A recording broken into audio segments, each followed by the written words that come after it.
It is the 12th of two moons, and Nor Aldratel is still at conflict. But as I've said before, this is not a tale of empire nor conquest.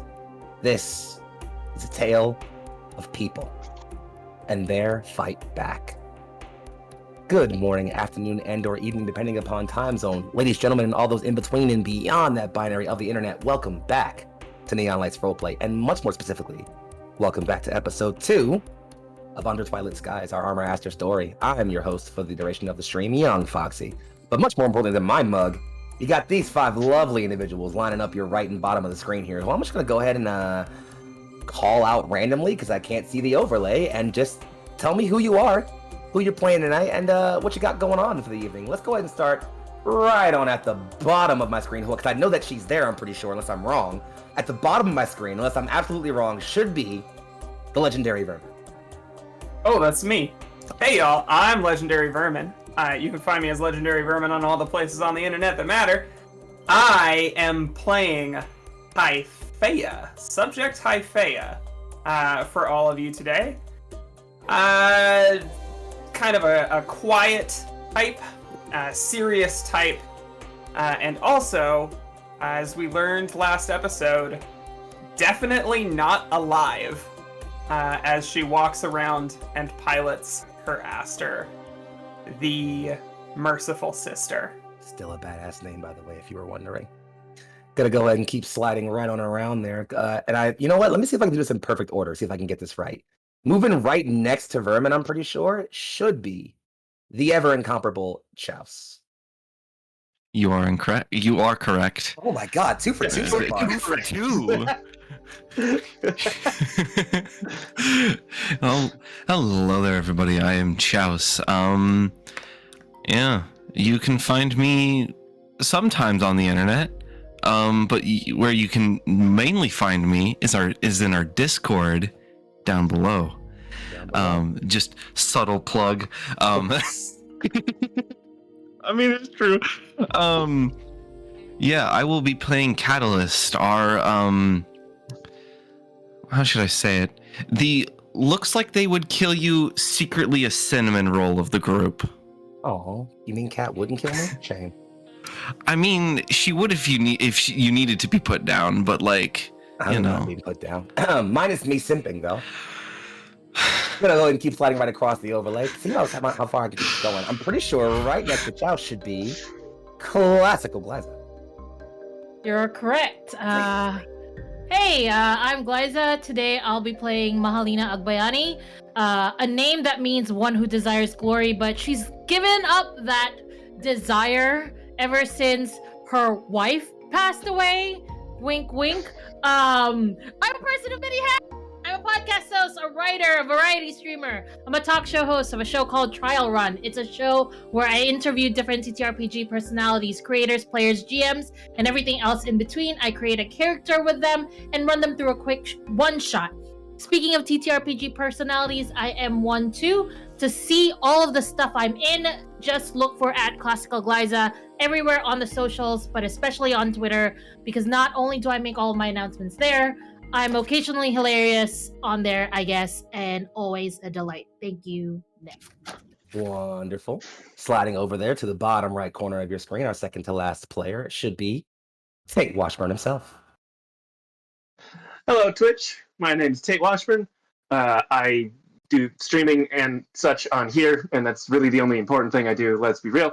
And I will be playing Gregarious Black, the artificial gentleman who is the pilot of the mech called the Umbra. I didn't get into the name of it the last time, but I like that name a lot for a mech. Also a badass name, yeah. to be honest. Yeah. Gregarious is just here to learn what it is to be a person, and probably get into everyone else's business, like a little too much, if I'm gonna be real. Valid. I mean, as long as he's looking good while doing it, right? He's a nosy motherfucker. Last but anything but least, But he got no nose. directly across the He screen had no from nose. your title card, and over on the far right, and rocking that look over there, might I say, is the Leona Maple. Hello, I'm Leona. You can find me on the internet at the Leona Maple, basically only on Twitter. I don't know why I said on the internet. I mean, Never mind. More importantly, I am playing Thana Janaki, the Moon and the Stars, our Tempest magical girl mecha pilot, who is taking off in her Aster Junli today. And we both use she, her pronouns. Indeed. Wonderful to meet our cast. And again, folks, if you don't know who I am by now, I'm Foxy. I use he, they pronouns, and I play everybody that's not these 5 incredible people, except when we do the thing we're doing next. Speaking of which, first, much more importantly than that, I should let you all know that this stream is sponsored and partnered with Soft Giving. For those who are not aware, the legal ruling Roe versus Wade protected the rights for women to get an abortion within the first 2 terms of their pregnancy since 1973, and has since been overturned in a 6-3 decision by the Supreme Court. This puts thousands, if not millions, of American birth givers at risk, and thus risks and all of us by proxy, because if any of us are at risk, then all of us are at risk. As such, we here at Lights Roleplay are using this stream and this campaign to fight back. If at any point in time you put the link, you put the command !charity in the chat room, you will find a link pop up. There's also a nice little panel down there you can click on and take you right to a link with Soft Giving. Any donations given will be pop up on our stream here on our overlay here. We have donation goals, things that could be happening if you manage to meet our certain goals. And more importantly than that, you will be putting money towards fighting for a great cause. And we all need to fight in any way that we can. So I'll plug that more as we head back in, so don't be afraid for the reminders. Thank you all so much for being here. And as I've said already, let's get right back to the war. You see, we find ourselves in Nor Aldratel, a collection of floating islands off on the eastern place of this planet. And here off on the fringes, it is not safe from the encroaching hands of the Empire of Seven Spheres, a dominating force that is collecting and gathering resources and people and product from all across this planet. This place, the Three Moon Islands, is no exception. However, they cannot do so without consequence. United under a cause and the image of the 3 moons of this planet, a group of people called the Alba, the Moonflower, have come together and fought against this great threat. These pilots here, these brave souls, are 5 such soldiers fighting in that war. What we're going to do real quick is play out what's called a conflict scene. In Armor Aster, this is where the players step outside of their own characters and play larger players and roles all throughout this scene. We play out several scenes that happen here based on the Division's factions and the players' factions based on their resistance. Things happen freely in roleplay, and we find out what happens in the story because of that. The players and I have decided already in our first scene, which I'll tell you in a moment. The division that will go first, I think is fitting, is the SSGA, or the Seven Spheres Grand Army, their military division. So they are the division that's going to go first in this conflict turn. You all now get to pick one of your factions that you feel would be best to contend this. And keep in mind, our conflict scene for this one is all-out war. Any immediate thoughts? I'll take whatever first jumps up. Who's what faction feels best to oppose the military division here?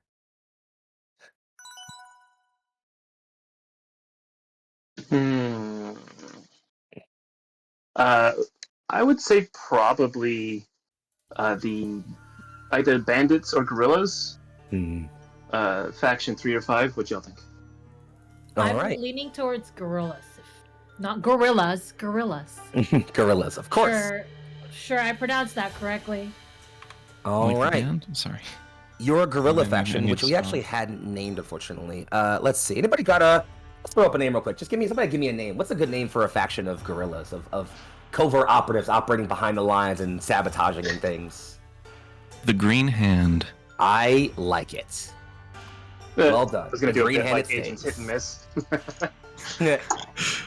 So, with the Green Hand operating, that faction is now tapped, and we step into all-out war. I will first read the description, and then we'll step in there. So, all-out war.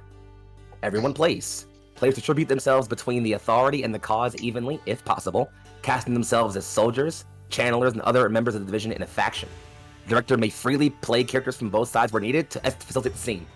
Decide whether where your battlefield is, what the stakes of this fight are, and how these characters feel about the war and their place in it. I think we're probably seeing ourselves somewhere in... Oh, I saw a hand there. You ain't slick. What you got? No, I want to be the authority if we're going to be dividing now. Fair enough, I'll be on then. the authority. All right, so we have one authority member there. We need at least one more, obviously.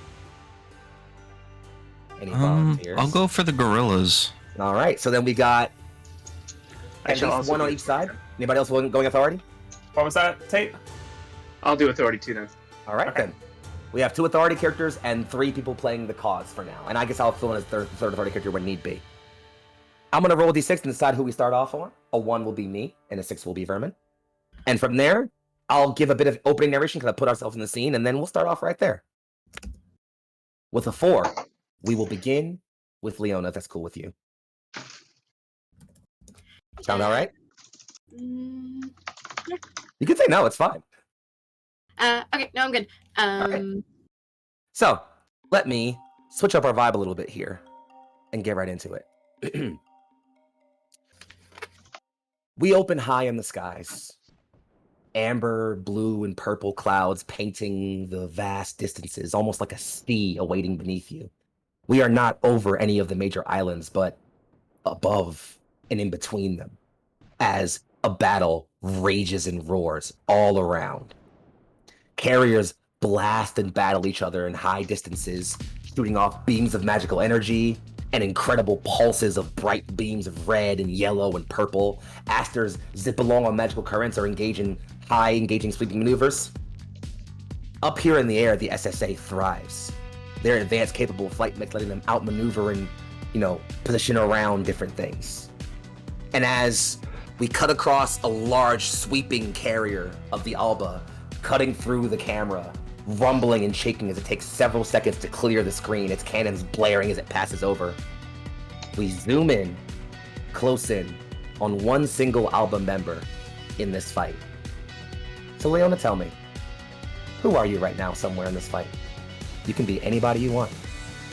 I am a member of this guerrilla faction. I believe I am a mech pilot. I don't think I have a name, but I believe that my mecha is known as Karma. Everyone just calls her Karma. Mm-hmm. And Karma at the moment is just deep in it. She's coming at the enemy. Her weapons are ready, and she is coming at the enemy. And if we want, I can do this as a challenge, actually. Oh, all right. Sure, why not? So, for those who aren't aware, the way this works is, during these conflict scenes, anyone can freely issue a challenge. That's a question that one player asks to the group. It is posed and then, answered, and then we play out from there. So, pose your challenge. I come straight for you, weapons ready. Roll to see if you can hold me back. All right, which of you feels it's appropriate for your character to be the one taking on the challenge? We have three people, including me, who are the ones playing the authority. So, either one of you or me. I mean, I will. Sure, we'll start with you then. So, Karma, you are piloting one of these more kind of gangly mechs of the Alba. It's a rough shock structure model that's been repurposed. It's very, very, very rickety, and the ride is not comfortable. But she puts out some heat. Rifle up, you are just blaring shots, standing firm with your feet on top of your carrier as you're just strafing fire and putting down pilots. Eventually, you see an SSA squadron closing in. You stow your rifle, draw a melee weapon and a shield, and take off on a magical conduit, ziplining towards the opponent. And as you come straight up to them, someone else comes down and meets your arc. Who are they? I think they are a half-elf named Arntien. I think Arntien, is just a standard pilot, like absolutely forgettable by everyone else. The call sign is like a number, basically. And I'm gonna, because they don't let cool call signs in the sphere, the 7 Sphere Authority. Mm-hmm. They're not about to do that. So I just roll a d6, yeah. Yep. Well, that fell on the floor. Let's do a different one. Right, That's a 6. With a 6, you pass, and so note that so when you roll, you are trying to the pass determines who succeeds in this one. So with the pass, that means that the Alba comes out on top in this. So you two together, narratively, and anyone else can add in here, describe how Karma comes at pilot 7-36A. Show me how Show me how that happens. You come at them, and you guys meet, and eventually, somehow, Karma comes out on top. Go for it. Yeah, I mentioned since Karma is on a zip line, basically, that RTN technically gets like the better position. It's just like standard maneuver. It's like, yeah, I'm gonna come at you from above, and it's like a shield bash downwards. But you're also familiar with that, I assume, with how they engage midair. So I don't know. Is it like a vault launch behind you? Like, nah, get out of my way. Yeah, pretty much. Like you know, not Karma's first battle by a long stretch. So like, you know, I think she's kind of earned that name because got enough experience to like try and mess you up. So yeah, that's probably exactly what she goes and tries to do. So yeah, show me how it happens. So y'all keep playing it out. That's all I want. I think there's that impact, and Arnie is her nickname. Arnie like slams in. It's like, I think I've got you. And flying the back, probably over their comms, like the authorities' comms, is join the pilot division. They said it'll be cool. They said there's no war. They said, but they're like flying backwards. Karma, so you've pushed this person away. They've clearly collided with something, but are not dead. Are you re-engaging with the same person, or are you moving on? I think Karma is moving on. I think if this person wants to come get her, they can come get her. She's a little bit more of that, like, headstrong, foolhardy, like, you know, you hear over cop, all right, let's keep it moving, you know, like, and she might even, like, taunt Arnie and be like, point a finger and be like, if you want me, come and get me, and she just, like, zips past. And yeah, Arnie tries to, like, rattle her mech out of the, I think it's like the side of an island they've landed in, and an arm comes off. It's like, that's supposed to happen. And it won't go forward unless we want to engage with the scene more. Nah. And just be like watching you go out and just, damn, I might have picked the wrong side here. I need you on the port side of the ship. I need a ship that works. Karma, I need you on the port side of the ship, and we cut to a like long-horned fawn who is the captain. It's Tower Songby, captain of the Beast of Burden, who is working very hard to make sure that this repurposed fishing vessel does not sink into the ocean beneath the clouds. I would say kind of the port side is being assailed by mechs, and what they're trying to do is launch more members for the sortie, but because of the amount of fire they're receiving from that side directly into the launch bays, they can't, like, they're having trouble closing the doors because none of the repair crew can get to it fast enough. And he's got a handkerchief and he's dabbing at his brow. Main guns, keep firing! And they just start spitting out rounds and rounds and trails of fire as the mechs just begin to swarm and gather around these things. Karma was already kind of let go of that past engagement, is now circling around to re-engage. And yeah, okay. I think I'm okay. So we're here. So we're following this small fishing boat here, this small Beast of Burden fishing boat, as the captain is dabbing at his brow and calling Karma back to circle around as the mechs are swirling in. Anyone else feel like they want to add anything else to here? Go. As the Beast of Burden is flying away, you see this really big carrier following them, and it is the Predator. The Predator is being run by Russell George, and Russell George watches the screen, and it's a much, much bigger ship. It's that moment of, like, the small boat in Star Wars, and then the fucking Imperial vessel. The massive undershot from the belly of it. Yeah. You can almost see, like, I know ships don't really have emotions, but you can feel that the Predator is slow. It's taking its time in following the Beast of Burden. And on the bridge, you see Russell George looking at this tiny ship and says, should we try to fire at it now? Like, for real fire it. And They're still in range, Captain. Alright. Try it at like 30% just to test our, our new, what's the word for gun on a ship? Cannon. Cannon's a good one. Yeah. Let's test our laser cannon for 30%. Aye. Lots of button presses. I'm gonna pull a challenge here, actually, if anyone's okay. Yeah. The challenge I pull is actually gonna be towards karma. So as this lance of fire goes out and heads towards the Beast of Burden, it's gonna separate you from your supporting forces. Roll to see if you can regroup.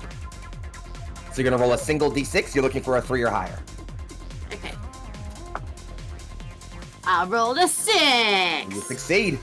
So, Captain Russell, why don't you tell me how this attack works, but doesn't work as well as you want it to? So, it's 30%, and it's Russell George. Captain George? No, it's Russell George. Captain Russell George? Yes. Captain Russell George. Captain Two first Russell names. George. Exactly. He has 2 first names. And he'll make you use those 2 first names. Captain Russell George is staring at it, and he's a little cocky. That's why he said 30%. But the Beast of Burden is probably a lot stronger than he had expected. So it does hit, but the shields from the shields on the Beast of Burden they surprisingly hold, and you can tell that Russell George is a little bit upset about it because he wanted to show off to his girlfriend that's also on the ship right now, and he's like, "Oh, it's not actually as strong as I thought it would be." But don't worry, That wasn't as just impressive like, as you said it would be. I'm just trying, to show off a little. You know what? Make it like 50%. 50%. Do 50%. As the energy cranks up, I love the idea that like on the bridge of the Beast of Burden tower is that solar array. Deploy the port side sails. And what they do is they shoot out these sails and they slowly like drift starboard. And as that second beam comes, they use the portside sails to pivot the entire boat so that they can get the opportunity for like a path at the predator. Because of that move, the next shot, the 50%, misses completely. Because Russell George wasn't expecting that. And as that 50% beam flies by, I think we cut in on one last cause member who we haven't had to add yet. There's one other person we're going to focus on in this battle. Charles, who are they? What are they doing? They are a pilot that typically just goes by their call sign of Ghost Fire.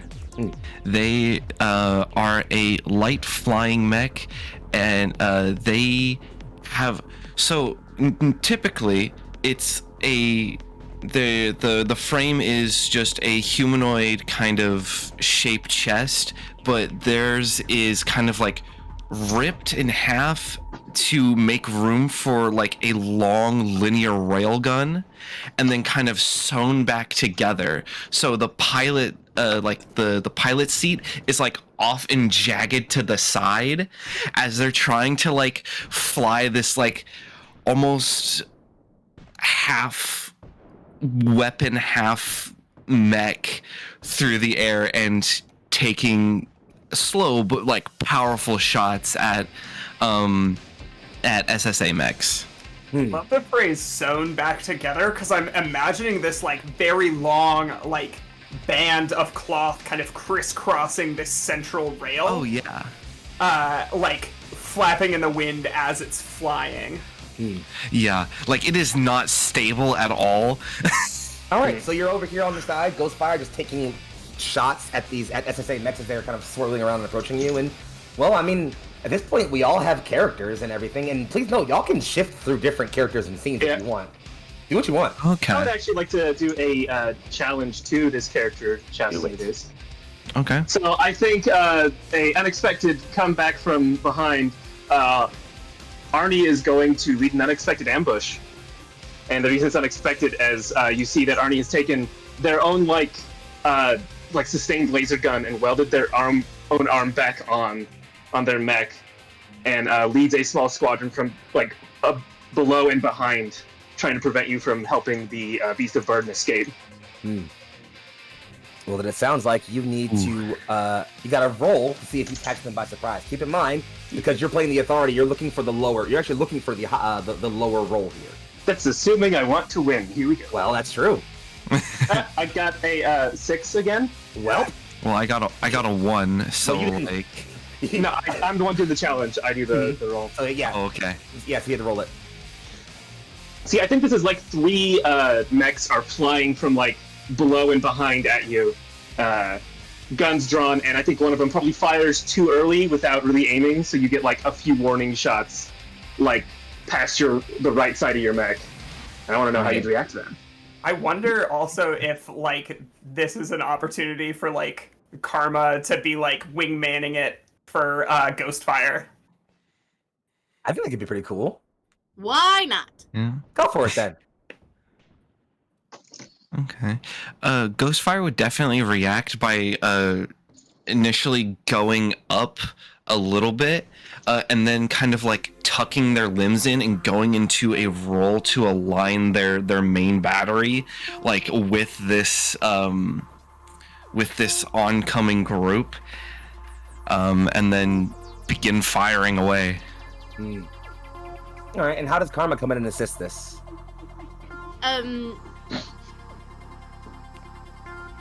Karma will provide backup. Oh. Sorry. Right. I'm shut off in the It's middle all of my... good. You got it. You're totally fine. So, one of your friendly pilots is being assaulted by an incoming ambush they've just now turned and reacted to. There are 3 mechs closing on it, including that person you just engaged with and knocked an arm off a bit ago. Oh, okay. Well, then hell no. Karma's diving deep into the fray. No. All right. No. Tell me about it. Tell me what's happening. Karma sees that her friend is being attacked, and she will take off on another zip line. She will body slam into the person that attempted to... It's Arnie. Into Arnie, definitely. Yeah. While also taking shots at the other 2. So I think this almost looks like, because all 3 of these mechs have a shield up and a handgun out as they're advancing, and so they get... It's no fucks. Yeah, she just well, because it's pointed towards Ghostfire, and then just blindsides Arnie's like, you again! As they get launched again into the side of an island. This time they bounce off. I am gonna, at this point, issue a challenge, if that's cool. And this is technically for everyone. Captain, I blanked on it. Reggie George, right? Russell George. Reggie Please sounds better. remember Russell sounds Russell better. George's name. All right, my apologies, Captain He has Russell a- George. He has a You are- higher up that calls him Reggie, so... Whatever's happening, as you're engaging you're chasing down the Beast of Burden, you've been following the ship for a while, you go to get a higher power blast off, and as you're like, increase to 70, you hear and feel the ship rumble as something hits your right engine and does some serious damage. And then the comm goes out. All forces, we're pulling out. As I order the challenge, you are ordered to pull back. Do you follow orders? I And this do goes to not. Well, I do not want to be embarrassed by my in front of my girlfriend. And I am at the top of the chain, so I do not follow the rules. So Captain Russell George does not. And continue. So I'm gonna roll, right?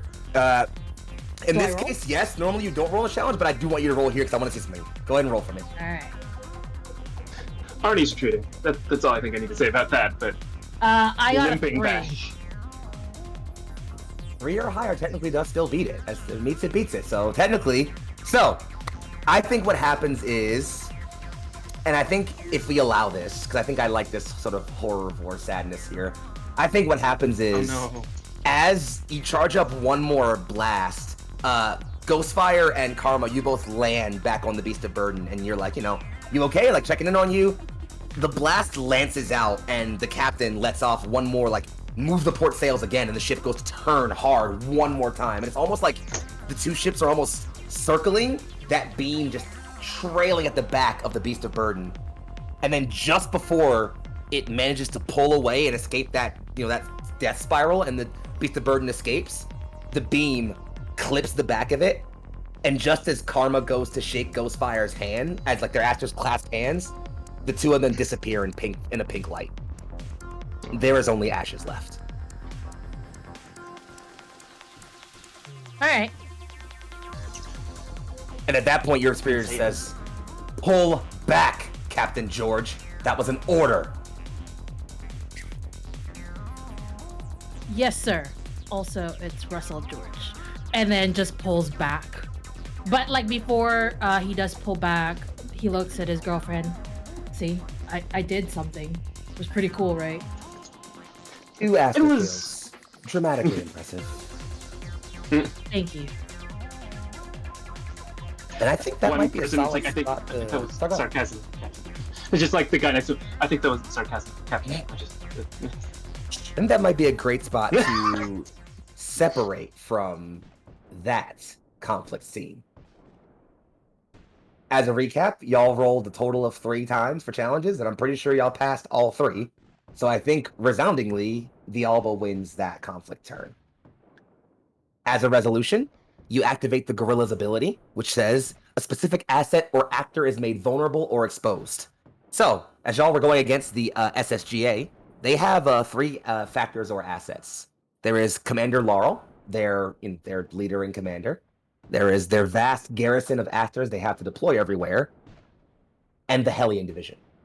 So y'all get to, as a group, pick one of those assets to become vulnerable or exposed. Are we ready to fight the Hellion Division? Are y'all Is ready to my fight the Hellion question. Division? So tempting. We ready very to tempting. sabotage the Hellion Division? Because I have ideas. I wanna. Who's Commander Laurel? Do we know? Y'all don't know them personally. They are just the Akasha Laurel is the Grand Commander of the entirety of the Seven Spheres Grand Army. As far as you know, she's hardlined and brutal. Hell, you probably know. I'm sorry, you probably know her pretty personally. I am okay with going straight for Commander Laurel. Personally, That Mahalina sounds- is being called to Commander Laurel. What was so we had Commander Laurel, the Hellion Division, and what was number A 3? vast garrison of actors. Let's have our Garma Zabi moment. I mean, I'm here for I don't know it. them. What does that mean? I I don't know what that means either. You pedestrian plebeians and your Yes, we are. non-knowledge of Gundam. So it sounds like we're going with Commander Laurel then? Sure. I guess. If that's what that yes, means. if that's what it means. Yeah. Oh, yes. So I Garma think what Zabi is a commander early in Yeah. the Gundam show who gets geeked and then sets in motion the rest of the plot. pretty much, yeah. So Eat 'em. from sort of like in a room, you see a battle map as the camera zooms out, and the map literally becomes this kind of like hologrammatic and magical projection of the area around as we see SSA ships coming about and turning away from the fight. Even some context of registering as like not registering or even going dark as we see them. A figure sits behind this, cropped blonde hair going down to about her neck. She sighs. It would appear our time is short then. I will be taken to the field. And she turns and begins to walk away. Another just says, "But Commander, it's not ready." Then make it ready. And she continues to walk away. So yeah, she is now going to show up on the battlefield at some point. You've made that asset vulnerable. Congrats! You did it! One We conflict did it. scene down. You did it! Hooray. We get to step right into our second one now, actually, which I believe the call was that we go for duel. Yes? Mm-hmm. Yes. So, we are following the retreat of this battle as Alba mechs are pulling away and moving to retreat. A single lone pilot is there. We're following a lone pilot on their mech, following their magical conduit with their zip line, making their way back towards their carrier. They got a bit held up by being pinned down and lost some squad mates, but they're making their way back. And they're gonna get there. It's fallen mostly quiet.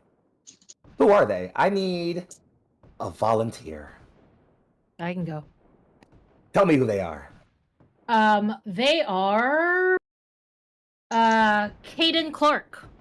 All right. And Caden, am I Alba or You're Alba, of course. yes. I'm Alba this one. Okay. Mhm. Caden Clark was held back, and they were riding the lion, Mhm. and they were held back, but they're trying to make their way as fast as they can, following the beast of burden. They can still see it, but you know. And it is as you are following this as we're following Caden, and we zoom out to the back of their mech as they get a sudden ping on their sensors, and then as soon as that ping registers, their entire suite, their heads up, begins to just wobble and stutter like it's malfunctioning. What's happening? And as the camera zooms out, behind their back, we see the imposing figure of two massive shadowy wings unfurl as something descends on them. I believe I already had my volunteer for this one, but I would Go on like to ahead. do it. go Oh on ahead then. no! All right, cool. I turn around to see this huge mech, much bigger than mine, comparatively, and I'm trying to escape. You know, just trying to distract and escape. I shoot at this thing that has come behind me, while also trying to continue following the beast of burden as quickly as I can. We get an echo of that same sort of the least movement necessary to avoid the attack. And it's not. I think one of the things that's remarkable about it for the pilots is normally when we see these mechs flying, it's a zip line, right? It's pachoo, pachoo, pachoo, pachoo. Exactly This like mech just slides very, very subtly out of the way of the oncoming fire. And then in a rush of motion that's almost glitchy and too fast, it's spinning blades as it moves very, very quickly in on your mech. Yeah. I will issue a challenge of revealing a surprising new weapon. This is untested, but ever since Caden saw what's Tara's mech name? I think it's on the. Chandni.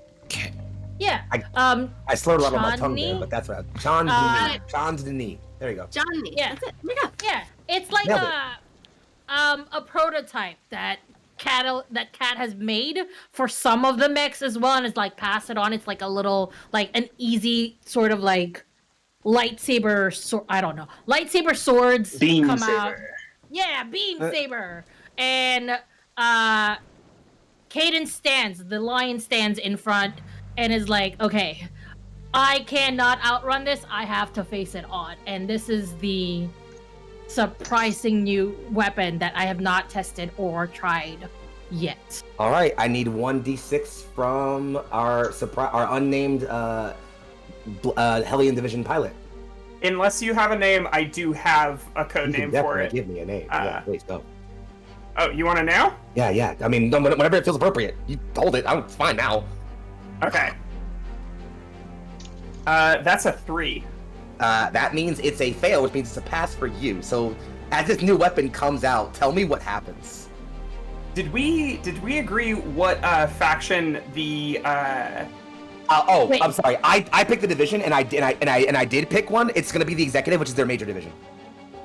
Okay, and So we wait, need to who pick a fails? division as well. I fail Yes. or You're going to fail. We also need to pick what faction you're representing in this scenario. I think we can pick Okey-dokey. that one after we finish it up. So we're already Yeah. in the thick of it. Let's just keep pushing through it. Yeah, so I think what that looks like is the beams clash, and you are like face to face with this thing, and it just presses and presses and presses, and you can feel a magical kind of like, I don't know, it feels like it's pushing energy into your beam saber, magical energy, and it's moving down and down towards the hilt of the sword, and all of a sudden it overcharges it, and it breaks in that hand, probably like in a burst of shrapnel, partially melting it. Ugh. All right. That's not good. Kaden is terrified. They hang in the air for a moment, and like you're close enough that they're touching you, and all you hear over like the contact comms. Now would be a good time to run. I would like to suggest a challenge to probably our Alba person. Is my guard seems to drop for a moment. I think that's something that you should do. My guard? Yeah, you should make it look like you dropped your guard for a moment. Okay. Yeah, the Alba. Okay. So My with guard- that challenge, yeah. My guard seems Do I stopped for a roll moment. or- We roll to take a risk and strike. Mhm. So Do I roll please that, or- take a risk and strike? Oh. Well, I don't I'm think they do. I think confused. there's something. Hmm? I think there's something in this mech that like wants to give chase, and could end you right here, but is feeling like there's a sadistic edge to this particular pilot Mhm. or whatever. Fair enough. Glyza, you okay? Feeling playful. I'm a little confused on what I should do because no, of the guard. Nothing. So so Tate issued the challenge, but basically, when someone not in the team issues the challenge, they assign who basically it is to. So he assigned it to you. So your person was the guard that was dropping, and so Okay. their choice was to either roll to like exploit it or not. They chose to not roll it. So Okay. as you try to put up an obvious feint to like see if you can like counterattack them, you watch as this mech doesn't flinch, just watches like it wants you to run. Nah, I'm not gonna run. Kaden stands there, and I'm going to do a challenge of making a flashy, unnecessary play. Ooh, I make a flash necessary play. Do you let me show it off? Yeah, 100%. Cool. What does that look like? So, what it looks like is Caden's back suddenly releases multiple missiles, but it doesn't. It looks like it's headed towards what's the name of your mech? Whatever, the mysterious mech that's in front of him, but it's mostly firework. It doesn't really do much. It mostly the aim of it's like flares, and it's meant to cause like electric like disturbances Interference. and all that. Oh, chaff. I also like to imagine it's actually just fireworks. Like it's not Yeah, it looks is. like fireworks. It's just it is fireworks actually into this just thing. fireworks because this is basically what Kaden is known for. They're very good at like distraction. So Kaden does this with the lion and attempts to basically in the confusion power up the other beam katana and tries to like push it through or like cut off one of the wings or something. Yeah, I think we get like a very like deft parry. Again, kind of sliding the energy blade along the blade of your saber. That's more like it. And is going to start. I imagine that the like fighting style looks a lot like fencing, as this mech kind of like engages in not even going for a kill, just like pushing you back continually into a new space. I push you and our fight into a new location. Maybe we're closer to one of those larger islands now. Roll to see if you can find an advantage here. All right, so I rolled in, right? Yes. Looking for a 5 or higher. Thank God, I got a 6. Well, you got it. All right. So the advantage is very loose ground. I am reminded of stories of using the earth to my power. So I thought about doing something, and I basically shoot out another firework situation, but instead of heading towards this mystery mech, it heads towards like on top of them, causing a really big it's not snow, but like an avalanche of rock and a rock slide. A mudslide. yeah, a rock slide, Mudslide. of rock and mud and all of that just fall, like aiming to fall on top of this mystery mech. The mech is buried momentarily. There's like a still moment where like it seems like nothing is going to happen, but then those wings, those big dark purple wings, burst out one after the other. Now you can see there are these magical beams of energy, like lances, that are getting ready to fire. And you can see the mech kind of like crane back and hold its head. And over, not even like comms, but like intercom, you can hear it laughing. Fantastic! Oh, you are so resourceful. And it just drives at you, and it is firing these beams from off of the top of its wings as these little lances just like crashing into the ground near and around you as it re-engages. I have one more challenge that I want to issue, but Glyza, if you want to respond first. I'm gonna stand there. We reach a momentary impasse. What do you say to me? Because Caden is basically frozen as this is terrifying.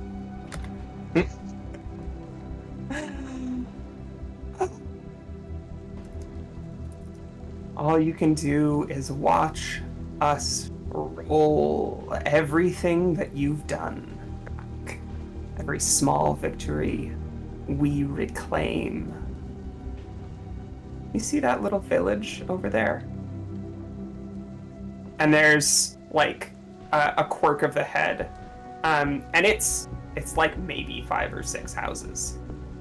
Just like small little farming community. How fast do you think your Aster can run? And the wing turns, and it fires off a volley in that direction. I push nope. Make an attack. I make an attack that threatens innocence. Will you roll to ensure their safety? Oh yeah. All right, let's do it. Roll. It is a 6 again, thank you. But also, I'm going to make it a little bit dramatic. Caden will run with the lion and take the full blast himself without able to defend, and destroying the lion with Caden inside. As that... Wait, can we get an open cockpit moment at the end here? Yeah, absolutely, please. Yeah. So, Caden, these lances slam into you and literally pin you against a rock. Your cockpit is ripped open. It's like there's a slash directly across it. One of them is, you feel like might have just gone straight through you. There's blood pouring in an eye. You are absolutely on your way out. And as you are hazing the last of your vision, you look up, and well... I don't know if you, Foxy, want to show off what the pilots look like, so I'll let you make that call really quick. Nah, fun. Go ahead. Okay. So without opening the front of the cockpit, the other mech just stands there as your vision fades out, and again over the intercom says, "I'm so sorry. I forgot to introduce myself. I'm Vermilion Bastion. Good night." And, Caden raises a finger as he passes away. and just over the comms you can hear, Lion? Caden! Caden, please! Caden! And it fades out to silence as we step away from that conflict scene. Friends, we had 3 rolls there. 2 of them were failures. Meaning, No, for this... no, 2 of them were in favor of the Alma. It was a 6 and a 6 and a 3. You're right. Excuse me. So, in that case, y'all now get to decide which faction takes it, and then have that effect apply. So go ahead and pick one of your factions to have been the one that engaged in this. As of note, the green hand is currently tapped. So if you use them again, they'll be destroyed. I was assuming it was going to be the Shellhome Pirates, but It could also be the High Tides. this is true. That could be an option. I'm leaning towards the scholars, the Graham Consortium, to have key intel so that Caden doesn't die in vain.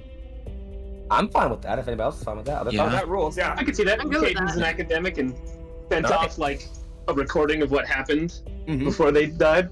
Yeah, maybe the last Yeah. moment of that scene is Vermilion Bastion just like looking at the mech, and there's like a crystal on the front that's like jittering with magical energy and just like goes dark all of a sudden. And we hear like a curse under Vermilion's breath. Mm. Ooh. Good. Y'all look at y'all getting the hang of this. Not doing That's anything. the good shit. That's that real good shit. All right, loves. We got one more conflict turn to play out. And I believe the call was that we wanted to see some discourse today, as if we were on twitter.com.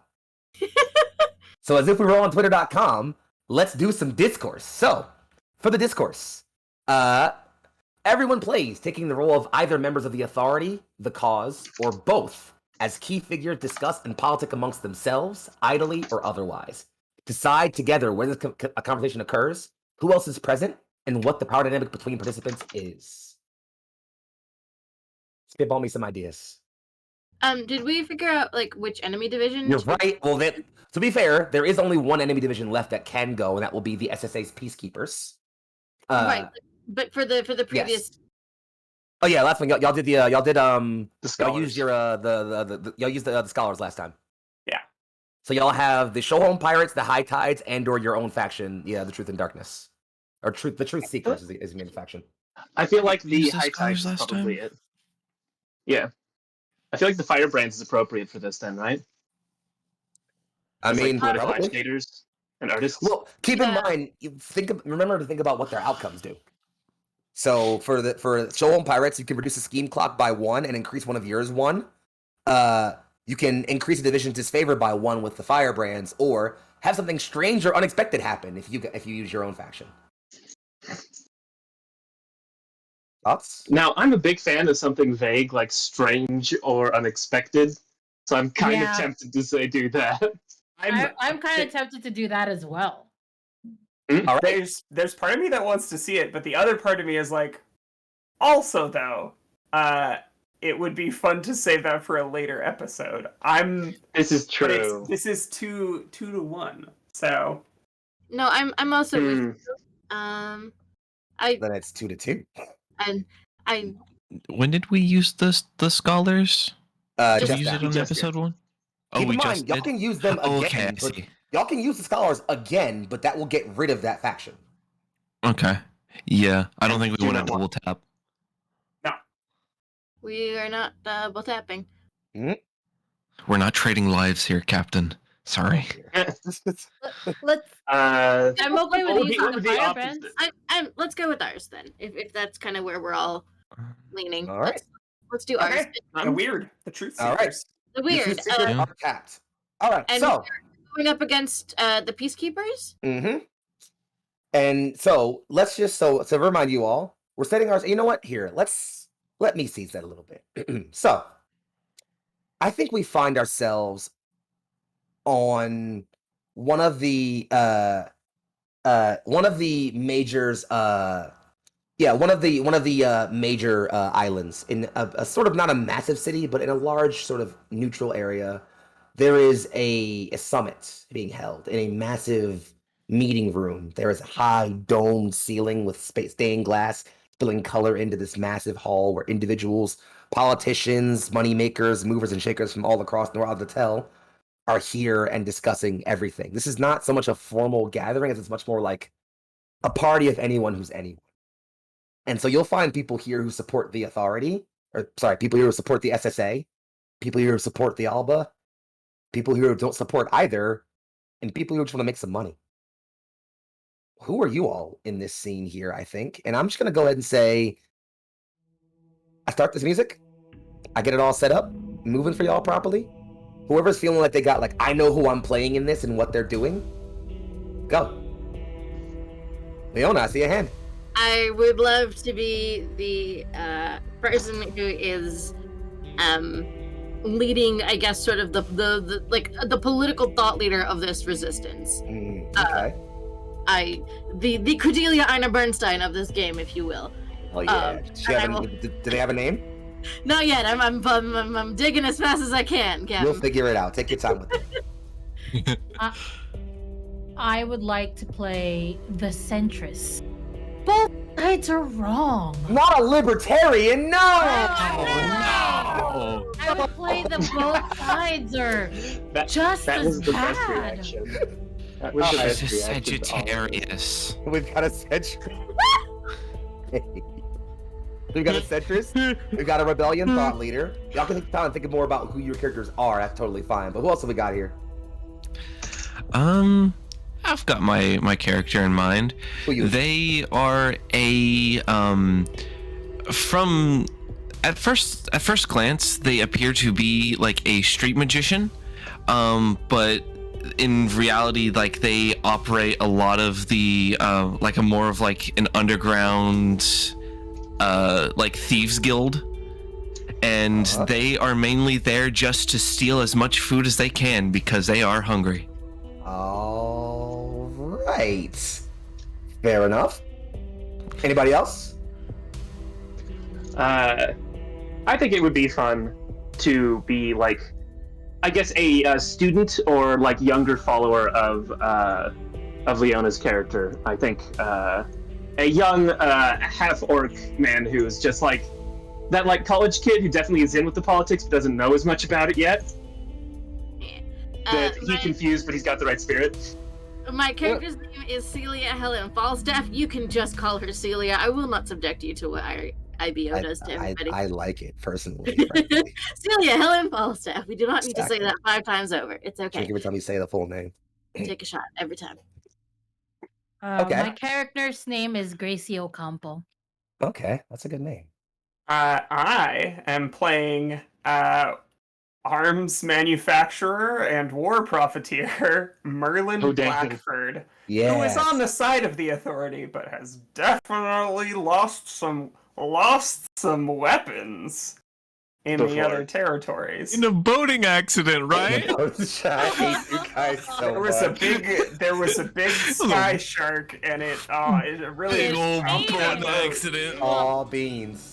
Ate the whole carrier. All Oh, nuts. beans ate all those weapons, All right, those okay. military It was high-grade really a weapons. tragedy. Oh. Listen. His pet crab accidentally pressed a button, okay? Shit happens. Happened It all the was time. really a tragedy when the Beast of Burden was sunk off of Lost the, in a storm. eastern coast. But we all carry on. I think my character's name is Uzul, Uzul. Uzul, and it's just, that's sad, but you're still selling weapons to the authority that is occupying our islands. Occupation is a loaded term, young one. And you hear from a tall figure. They are dressed in what looks like, if someone made a military issue dress, it'd be this. It is a dress, but it is angular and sharp and regimented and decorated with medals.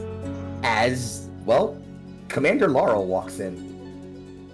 I'd be careful with that tongue of yours in a place like this. Commander Laurel.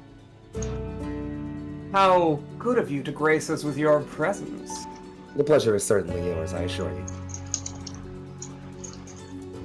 I couldn't agree more. Pleasure is all yours.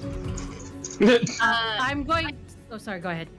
That's okay. I'm gonna say that this is not the first time that Celia has crossed paths with Commander Laurel, and so she makes the effort of, unlike her junior, like trying to maintain a certain level of decorum for like politicking's sake, almost like she's playing nice for the moment, and she will greet Commander Laurel with a curtsy, and say, Commander, it is good to see you here. Welcome.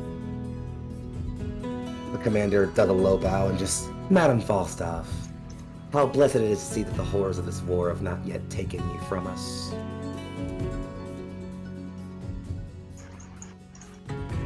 Wow, that sure sounds like an open threat. I'm going to do a challenge. Uh-oh. Oh shit. I am going to make a hopeful statement about our future. And if anyone can back me up genuinely, this is my hopeful statement. I think what we really need to do is to overcome our differences and meet in the middle. This fighting, this war, it's destroying both sides. We cannot let chaos reign. And at this time, Gracie looks at Celia, and I understand that order is important as well, Commander. But we shouldn't cause too much damage to our constituents. Isn't that correct? Our the hope commander is in the future together. All right, so let's look at that challenge one more time. I gotta look at it. Where is it? I I am believe more the than question happy. is, I'm can more than anyone happy. back us up honestly?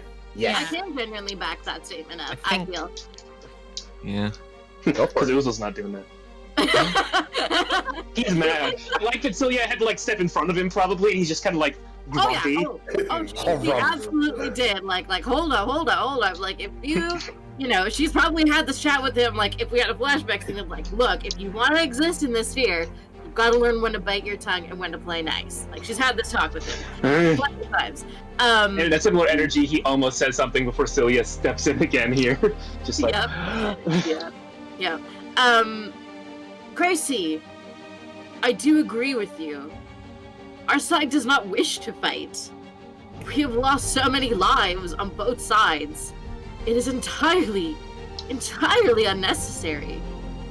All of this could be ended here and now if we so chose. This loss of life, property, homes, culture, and so much more doesn't need to keep going. All we need is a little recognition, a little cooperation, a willingness Good to... words. Petulant ones, but pretty.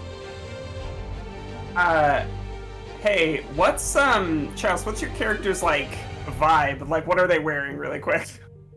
They are wearing some kind of nice looking trench cloak, an all black trench coat with a more of like a show suit underneath. So it's got like just like the simple kind of like a normal suit, but instead of like a suit jacket, it's a trench coat. Great. And they are more of a green dragonborn lizardy species. Dude. Yeah. Boy, come here. And as you point, his he'll turn, but he'll have like half of like a lamb chop in his mouth, and he'll just kind of like rip it and walk over. I always find it's best to consult the salt of the earth when complex issues of politic are at stake. Boy, would you say that your life in the governance of the seven spheres is a good one? You look well fed, you look well dressed. What could be better than this? I press someone for their opinion on something. Do you answer honestly? Fuck, because he's a magician and a sewer rat of like a person. You mean like me? You really just like me for real? For real. Oh god, he's just like me. It's outrageous to see myself represented in this fucking show.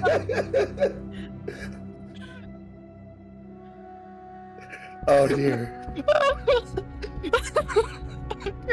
Got it, baby. Let's see. No. Well, firstly, the name's Jameson. Secondly, I make well off of the shortcomings of the SSA. All the things that they do not provide, such as security for all, I benefit from. There are advantages, but also disadvantages. One of the main disadvantages is those ghastly scrying towers. There's no need. If you have trust in your community, there's no need. By having them there is the inherent distrust of the government to its people. If you do not trust us, why do you need to watch? I hate to agree with our very lizardy friend. Our very evil man. Yeah, a very yeah. But yeah, that's. But yeah, he's he's answering honestly. And so, but yes, that would be an excellent first step and show of good faith if we were actually going to find some sort of. And he's not a good politician, so he does like sneer a little bit. Good compromise. He's trying. He's just not good at it. Oh, please take down the scrying towers. I'm sure my business would do quite well for it. All of this. He was like, no, hold on, maybe that's a bad idea. All of this talk of attacks and all these things, must we keep doing this? I understand the SSA being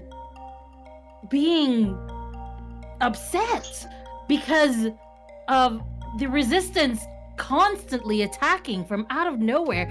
Isn't the SSA just defending themselves? Maybe a more polite form of resistance is a better idea. Would you Can I- defend themselves had they not been the first two? This I is believe they call that word bureaucracy. I openly question our current course, the current course of action for the Alba, and who can reassure me that this is the right way that the Alba is responding. So that's just what I'm doing. I think we lost something that Leona was saying, but I think it's a good response to the question that was posed. Sorry. No, you're good. You're fine. It's Discord. It is Discord. It is Discord, and we are doing discourse. I can't remember my character's own name because I have a goldfish brain. Celia Helen Falstaff. Celia Helen Falstaff will take up the charge to respond, and she will say, what was your character's name? Goldie? Gracie. Gracie. I'm trying so hard, you all. I'm trying so hard. Oh, you are okay.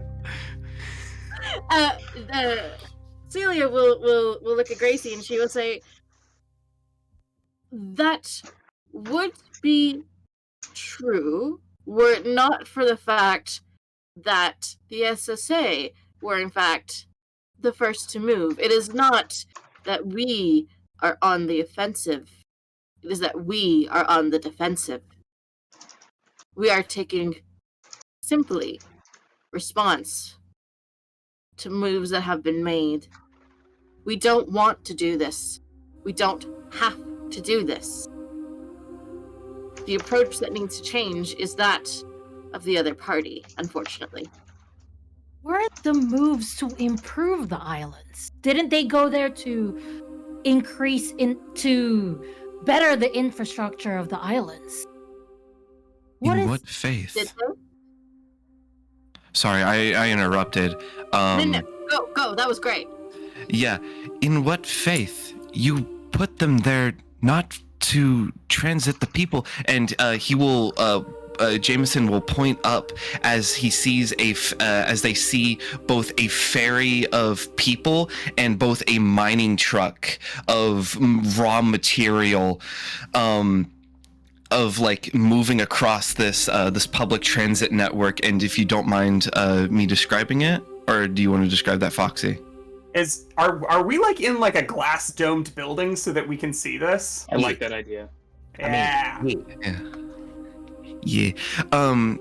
So there are large white and purple pillars every few blocks or so, and they are topped with a kind of almost cluster of purple and green and other multicolored gemstones as they string along these long beams of it's not very visible during the day, but at the night they glow in this light purple, and you can kind of see where they go and lead to as they follow this almost track weaving to and from all around these neighborhoods and other cities and settlements.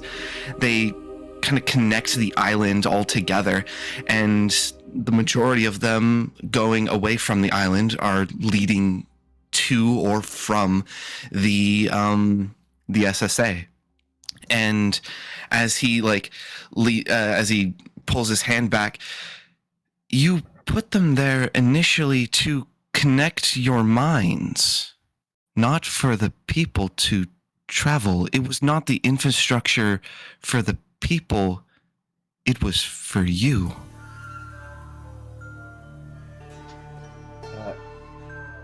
Commander Laurel, who's kind of just been listening this whole time, rather than answering that, just turns to look at Celia and just... This discourse has become heated and there's music playing. Could I have a dance? As I use the challenge. I offer to take someone aside to dance, talk privately or otherwise. Is my offer accepted? Celia will accept.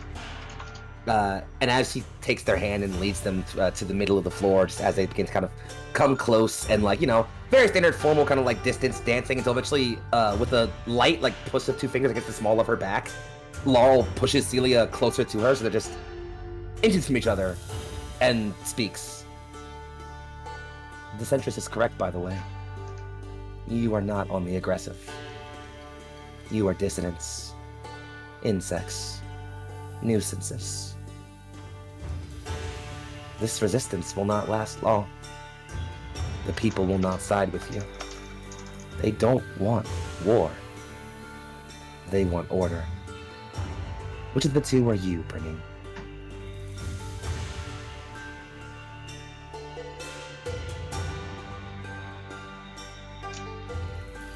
I will bring order, and our spirits will not be broken.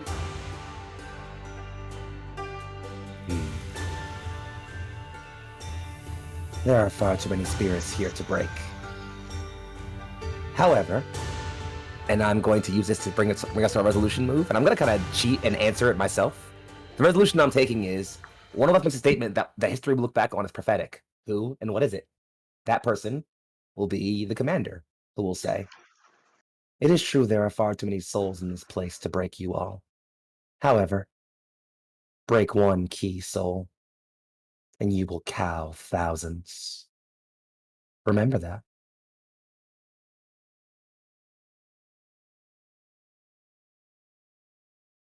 And that's it. She just says, "I will." And the camera slowly pans up above the ceiling to that train of stars as we see another fairy just zip by. Title card. Title card, Under Under Twilight Twilight Skies. Skies. So, as our intro music plays again, as our intro song plays again, we gotta figure out a resolution here. Now, discourse is interesting because there are no roles. We just kind of gotta talk about who won that. So There is no winner and no loser. Outcomes are not earned. oh, well then never mind. Oh, No outcome. Fucking mind. In that Oh. case, as discourse separates and we title card, our intro music plays, and this is the part where, unfortunately, as you guys are the people watching this at home on broadcast and not live in the studio, y'all get commercials. So we're gonna take a super awesome quick break real fast, step away to give our players 5 minutes to reset, refresh, and recharge. Y'all don't touch that dial or that browser. As a reminder, today's stream is to raise money for reproductive rights. Since 1973, the important Roe versus Wade hearing has made sure to protect the rights of birthing people to get an abortion within the first 2 trimesters. Since 1973, however, it's been overturned this year in a 6-3 decision by the Supreme Court. We are raising money to fight back. If you put the command !charity in the chat, you'll get our dono link. There's also a panel down below. We have dono goals to be met. Much importantly for y'all to know right now is that we have already hit our $100 donation goal, which means once per this session, y'all can nominate to have all of you clear any risks or perils you all have. Okay? So keep that in mind. As of note, we have hit $100 already. So please, special thanks to no one of particular interest, Ghostfire, Fake Mahalina, and definitely not Gregarious for your donations this time. Appreciate you guys a whole lot. As a note, if we hit 200 donations, you will get another reward, and then we have one more at 500. That's all I got from my spiel. Y'all are incredible so far. Please be giving us our love and your energy and your donations whatever you can. We'll be back in about 5-10 minutes to give my players a brief break. Don't go anywhere. See you in a bit. Stay beautiful. Mwah.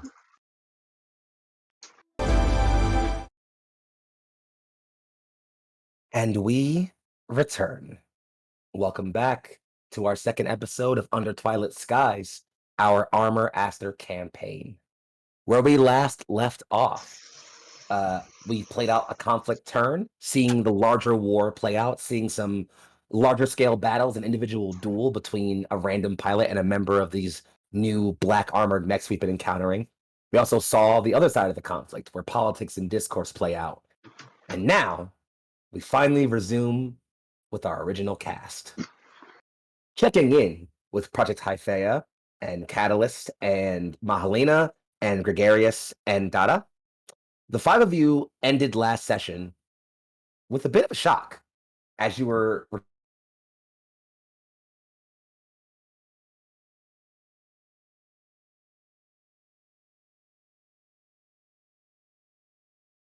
that person was the captain.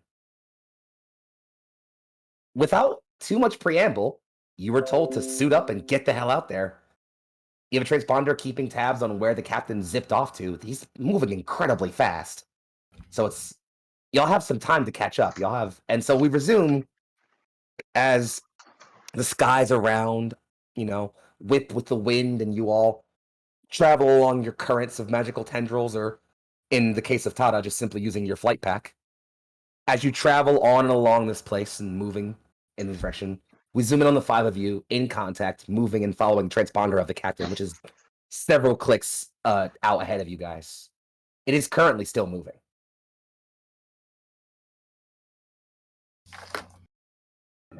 It's unfortunate the captain has gotten such a head start on us. The captain do you know will why not he have left? head start for long.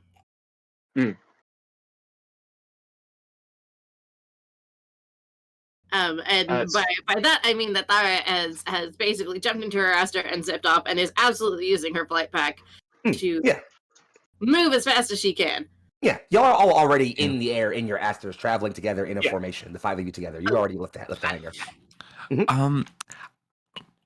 I don't have an aster, so I don't have a flight pack. Well, then you. So You could be. I am traveling being a tick and am on Tara's back and just monitoring this flight pack and it's just like making sure it doesn't fucking explode. Good tick. Good tick head pat. Cat would definitely accept a head pat from you. Just like Aw. just putting that out Giant there. Aster.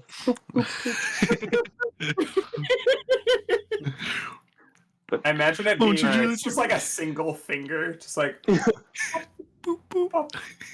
Right. So besides Gotta be that, so what else is careful. happening here? I'm so sorry. It's fine. You're all fine. But while we're in transit, I think Gregarious would radio into the ship. And Strix, do we know why the captain has left, or where his destination is? Not a clue and not a clue. I'm not sure what our formation is, but I think Gregarious would sort of fall back her head up to where Hyphaea is and be closer, and a personal short range communication is. Yeah, touch comms. I imagine I'm- that specifically as the two mechs' hands entwine their fingers. They're holding hands. Oh, anyway, and it would be. I'm worried that it might have been some information that I've given the captain compelled him to do so just before he left, and it's something that we should probably talk about. I just don't know if this is the right place.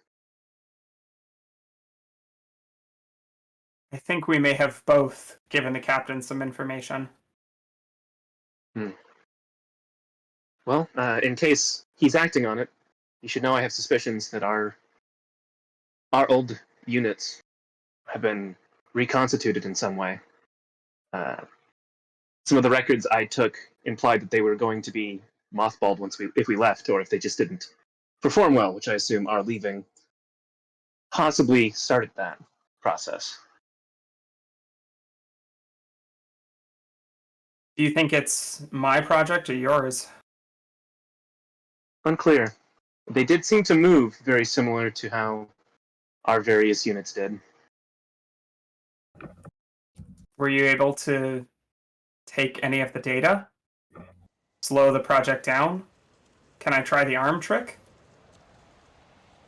Well, it's unclear if any of the other mechs, any of the other projects actually understood the arm trick. I'm still somewhat convinced that might have been the start of my own sentience. I have a vague memory of that being quite surprising. But no, you I didn't. looked like you'd shit yourself.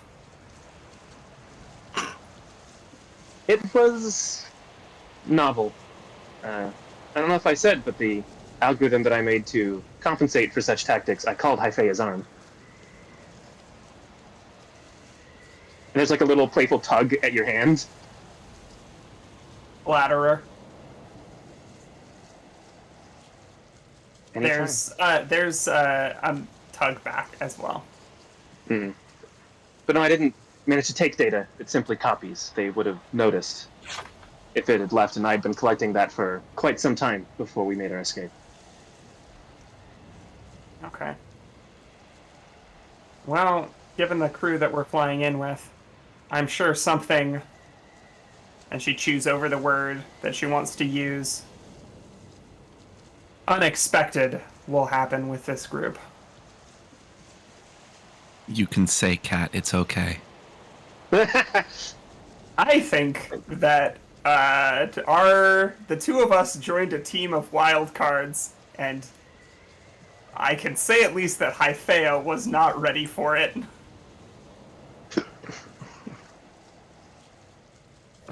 If you don't make any plans, you don't have to be worried about being ready for things. Gregarious just reacts. Comms open up. Hmm. Heads up. That beacon's about 12 clicks ahead. Stop moving. Well, There's time to be something unexpected. else. Yes. And I think we see the head of the Merciful Sister kind of look over towards... Glyza, what was your mech's name again? Phoenix. Phoenix. Kind of looks over towards Phoenix. The Phoenix is probably flying a bit further off. Not close this time. Usually when, and you can tell, usually they're very close, you know. Very talkative, usually, Mahalina is. But currently, there's just silence coming through the comm. She's not participating in any discussion.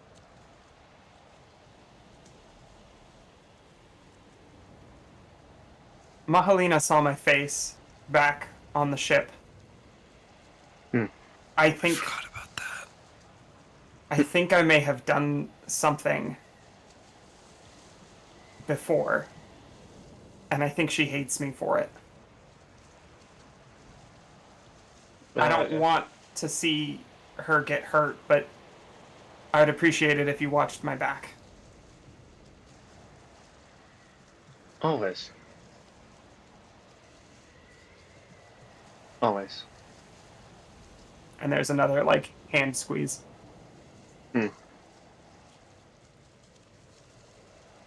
Then we'd separate out and get ready to land, I guess. Yeah, Cat would pipe up. I have to chew real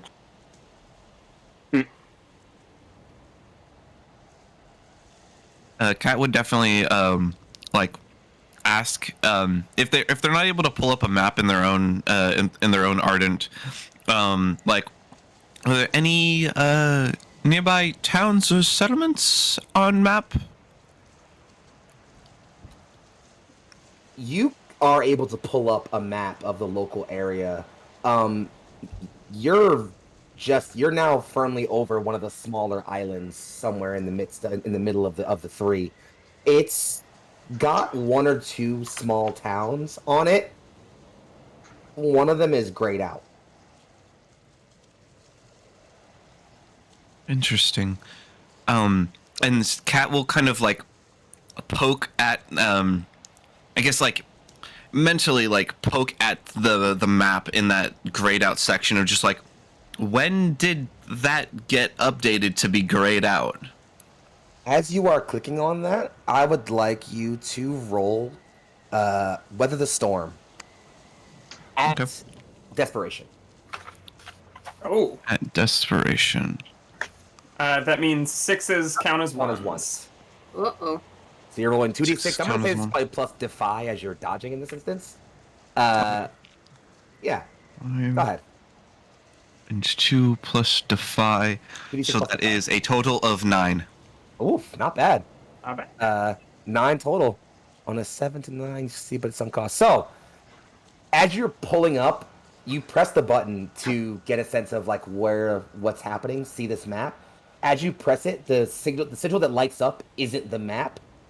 It's your proximity alarm, and you immediately instinctively jerk your controls as an explosion slams directly into the side of Tara's flight pack, sending her spinning and you flying to the ground.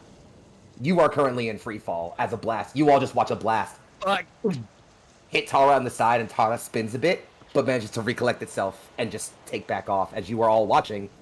And then another blast, and then another, and another.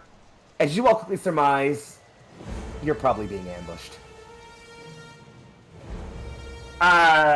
Okay, so seeing that Kat has been flung from the back of one of her compatriots, the first thing that Haifei is gonna do is take the grenade launcher and like dial a setting way down and aim one of the cartridges at Kat and fire. And what I'm trying to do here is hit them with a blast that creates a little... I'm trying to use my magic to create a little, like, fungal parachute. I'm gonna go ahead and say this is probably going to be a roll to. It's definitely not exchange blows. I'm gonna say it's. Weave magic, maybe? Yeah, weave magic sounds fine. All right. Go ahead and roll plus your channel. That's an 11. With an 11, you succeed. You are able to easily ensnare Cat in this fungal parachute. So, Cat, you suddenly feel your movement arrested as you are now much more slowly and with less risk to yourself and your ardent descending towards the ground, though there are still blasts firing left and right around you. And unfortunately, I don't know if anyone's ever parachuted before. It's really hard to move left and right when you're descending with a parachute. So it's suddenly I'm in a flak zone. Yeah. Cat will pipe up. I appreciate the gesture, sister, but this is kind of a hot airspace. Well, All right, maybe to it's- alleviate that, Gregarious would want to immediately identify where they're being shot from and return fire with his very, very loud gun. Well, the moment you begin to look around for targets, you see two squadron pings coming in as two SSA flight mechs begin to dodge and weave around in patterns as they are begin to descend upon you all. You can tell for a fact that while they are providing some small arms fire, whatever massive cannon that took Cat off of Tada definitely didn't come from any of them. In fact, you've fought this enough times. It's probably a juggernaut. At least one. Fuck. Okay. But Gregarious, if you want to, so you can see again, you have the two squadrons on either side. There's a juggernaut. Yeah. You can definitely tell us somewhere on the ridge line, putting fire on you all. You can engage with either one of those if you want. Yeah, I think shouldering his sniper, he's going to go for the Juggernaut as the biggest gun, All right. and the thing Well- that is probably the scariest. So go ahead and roll exchange blows. You're going to roll plus clash Alrighty. and advance one gravity clock you have. That is a 13. You strike true. So yeah, no. Your opponent takes they take a risk, and so as you start putting fire down, you see a massive, almost like ape-like figure leap up and grab onto the rocks and begin just like rapidly climbing up the rock face as you begin trailing fire after it as it takes the risk exposed. Just as a question, I think that my default approach is arcane, so I don't know what this thing's approach is, but it wouldn't happen to be divine, would it? No, Ah, damn, right. I would have told you if it was. Right. Just checking. Well, now that I so- can see it, can I tell what its approach is? It has, by default, it's hard to tell. That cannon is rough to tell. You far enough Juggernaut to know it's a mundane approach. Okay. So, as you all see Gregarious turning and putting fire onto the corner and this Juggernaut leap out, mechs coming in to begin surrounding you all, let's turn next to, who hasn't acted yet? We haven't seen anything from Tada or Mahalina yet. Let's go to one and two of you.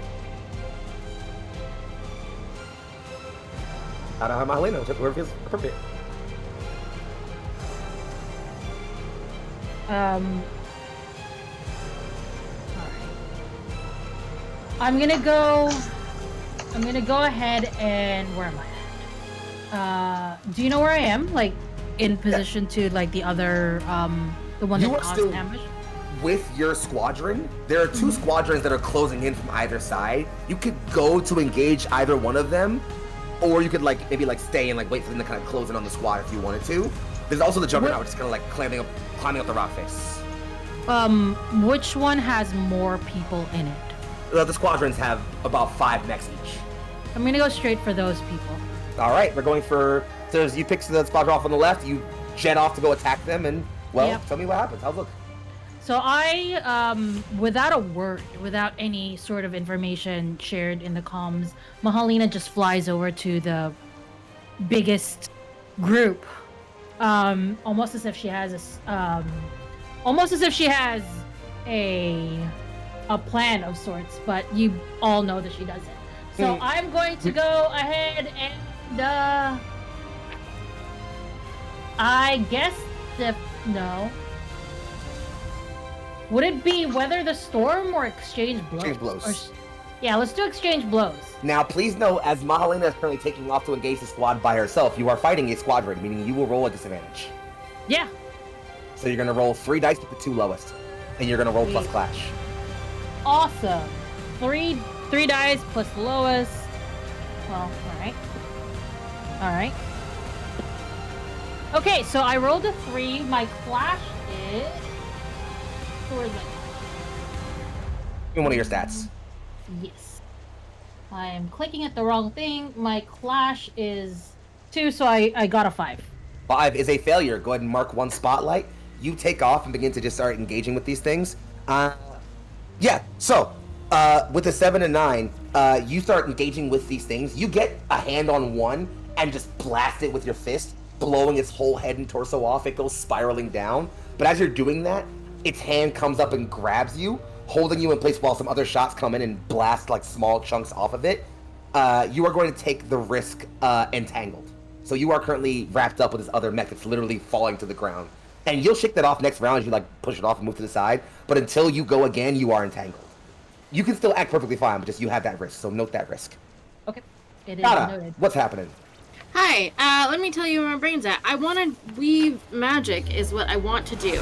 Okay. I'm trying to figure out what I can do with weave magic. I'm trying to, that's where I've been stuck and that's why I've been quiet. It's just mostly just Anything. trying to use, it's using your power to do Anything. something. If you try to use your magic to do something. Okay, so it's not like I necessarily like have to like have something specific on my sheet. Yeah. Got it. Thada's magic looks like thunderous strikes, and she's upset. She's not okay with being ambushed right now, especially when their captain is missing. Yeah, it's just major upset is all it is. And I think Thada just wants to unleash just a series of thunderbolts. Like, you just see this mech just like throw its hands out, and she just wants to unleash thunderbolts and lightning on as many of these mechs as she can see. Like, anything that's in sight or in range. So, I feel like this is an attack, but you're not trying to use a weapon here, so this is a bit different. That's fine. We'll go with weave magic. It's fine. Just go ahead and roll plus your channel. Okay. Is that, it's 2d6 plus the channel, or is it a third? No, 2d6. 5, 6, 7, 8, 9, 10, 11, 12, 12. All right, with a 12, you manage to unleash this torrent of storm, lightning, and thunder, lancing out and forcing that squadron that Mahalina engaged to completely scatter.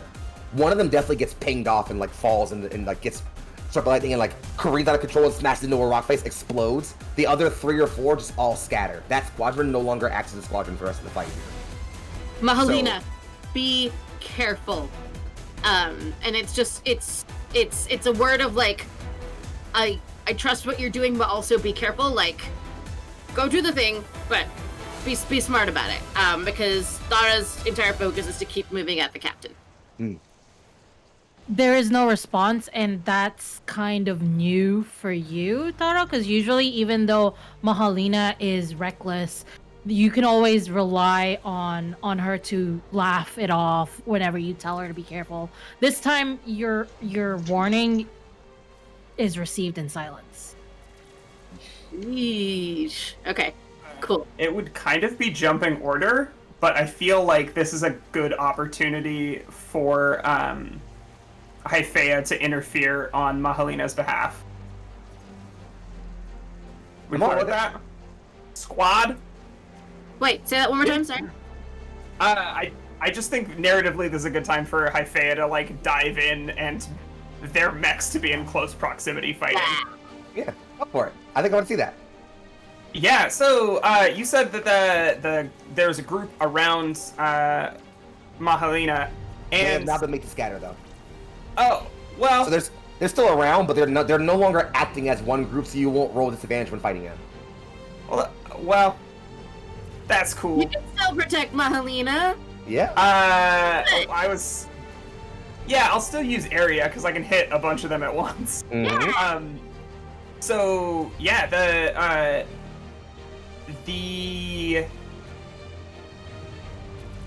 the sister like charges over and does this move that anybody who watched the first season of the anime would be like, oh, that's iconic.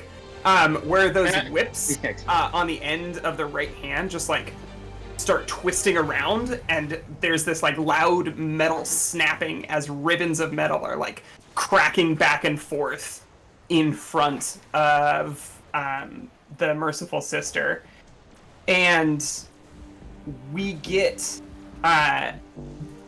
this mech engaging with those other ones at melee, but holding a whole group of them off with these metal finger whips. The group currently has 2 risks. You are going to roll to strike decisively now.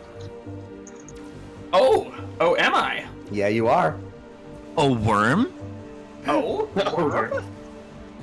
So please okay. roll what class?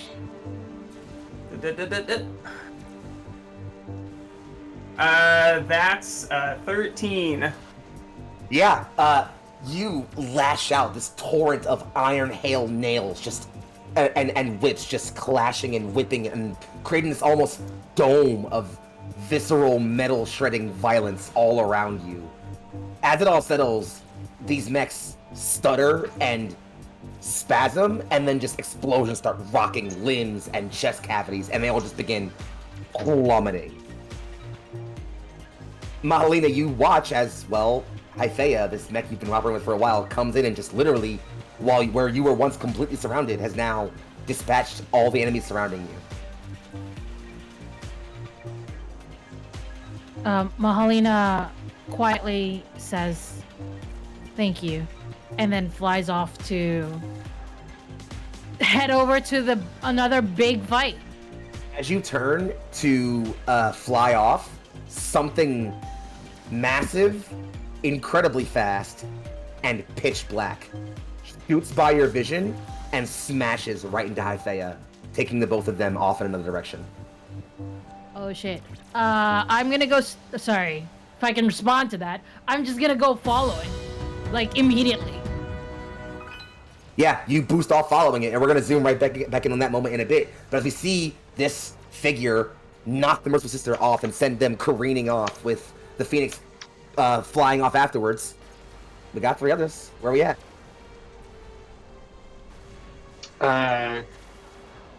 Damn. Ugarius is probably going to, maybe uncharacteristically, be very worried mostly about Hythea and not the other 2, but that seems bad, like he's going to be kind of conflicted. You guys could do something first. I don't know exactly what I'm going to do yet. Let's see. I think Cat would have like small like mobility thrusters, and they're gonna try using that to like kind of like float themselves like towards this juggernaut. And like, you know how like parachuters will sometimes go into like a dive, but it's like in a spiral. They'll kind of do that to gain some speed, and then kind of pull up, and then like aim at like a leg or something of this juggernaut. I'm gonna have you roll to exchange blows. Actually, you know what? Okay. Yeah, go ahead. Yeah, roll to exchange blows. I'm fine with that. Okay. And how many dice is that? I think that's 3? 2? 2d6. You're not operating at advantage. Okay. That is an 11. Actually, wait, no. I think it's clash, so 12. All right. You succeed. So the one juggernaut that already kind of had the risk and was climbing, you land directly on its leg and begin kind of like skittering around it. It is now like turning and trying to like swipe at you. It now has a second risk, occupied, that it's trying to swipe and get at you. So it currently has 2 risks, meaning it is defenseless, meaning it can be struck decisively. Tana, Greg, what we got? Wait, did I not have my roll already?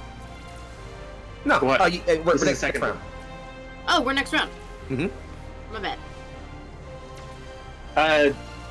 Ugarius should probably look to Tana and can you get them, like, I think his head, like the mech's shoulder jerk is towards the Juggernaut and the other unit, because Ugarius is already trying to track the the one that took his girlfriend, and he's not happy with that. So you're ignoring the Juggernaut and going for the thing that just smashed into Hyphea? Yeah. Love how this entire squadron is like, oh no, my girlfriend! My girlfriend! Wait, that's my wife! How dare you? Wait, no, my crush. They've just left me. Fuck. All right. It's like, those are damn not it. mutually exclusive. And these will probably be exchange blows, but it's gonna be exchange Kinda blows. You are tier 3. Y'all are tier 3, so this is going to be at disadvantage. I'm using my Bane rifle. Then you're fine. But also, I think that the goal is actually to try and put one between both of them, if that's possible, to get it to let go. Well, roll So I don't know and if see how it that's- goes. You all right? You know what? Forget rolling. I'm going to use my what's it called? Spell routines. Gregarious isn't like actively aiming; it just is a mathematical calculation, so I automatically get a 7 through 9. Oh, cool. I love that. So, 7 and 9 means you both take risks. They will take the risks separated, so they have to, like, as a round comes through, Hyphea, you can literally feel 2 clawed hands take the Merciful Sister and chuck it off to the side into a rock face as it quickly buffets black red wings and dumps back. As you all immediately recognize, one of those black mechs from before is the one that attacked Hyphea. Mm-hmm. It turns, waves its hand rapidly, and a lance of bright red energy lashes out. I am going to use one of the things that I got from the executive faction to upgrade this risk to a peril. You step back, Gregarious, and you avoid the blow, but the lance goes straight into your Bane rifle. It's that Gundam moment of throw whatever it's going to blow up. Can I say I use one of my 2 wards to... Yeah, That would reduce Nullify it to that, a or- risk. yeah, that would just to a risk. Okay, so... Is it still we gotta drop the gun? I will if that's what it's gotta be, but... No, it doesn't. So instead, rather than that, it's basically you are able to like have your ward take the blow. The risk makes you off balance now, as you have to stumble back a bit from the force of the lance. You have the risk off balance now. All right. And I imagine it's like spell circles just barely deflect it to the other direction. mm-hmm. And then we still have Tara, and I guess now the bad guys get to act too eventually. But Mahalina hasn't actually made That's right. any rolls. that's true. Mahalina did that as well. So we're gonna have Tara and Mahalina go, and then we'll have the bad guys start cycling through. So either y'all two, whatever feels comfortable. Go ahead. I'm gonna go exchange blows. For that mech that was attacking Hyphea, and I'm going to use The dark mech. Battalion unit, I think we Question. called it. Mm-hmm. I know that whenever I get any sort of danger, my challenge increases. What does that mean again? Your 'Cause I have channel? plus channel plus 2. Yes. Sorry. So Do if you you mind had, explaining that? you had a risk, you had entangle, but that cleared this round because you pushed that mech that was holding you off of you, so you no longer have that risk anymore. All right. Okay. Not bad. Spooky. I'm gonna Exchange blows. I'm gonna use my Chaos Revolver to shoot at that mech that had crashed into Hyphea. Go for it then. Right. So yeah, your Chaos Revolver thankfully has ruin. I'm pretty sure, right? Yes. So you will hit normally. Go for it. Awesome. 5, 8, 9, 10. And fully succeeds. You are able to inflict a risk on them as your Chaos Revolver blasts out and sends a huge wave towards them. I would like to take a risk and put my opponent in peril. What peril do you want to give them? One that seems thematically appropriate. I want to give them a hole in their mech. Yeah, no problem. Like so, a big hole that goes right through them. yeah, they turn and it clips it right through the side, sends a blast straight through it, and it turns and just literally the head just spins around and looks at you. Like an owl? Like an owl Yeah, kind of like an thing? owl, like an owl. I am going to shout at it and saying, "Come and get me, big guy." And my mech is like, "Come and get me."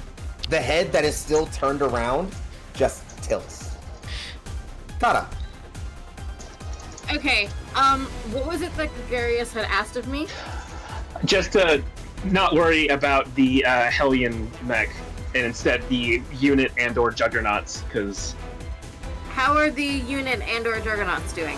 One is gone. There's a second squadron still buzzing around that you are engaged with right now. The Juggernaut is active, but has Cat on it at the moment.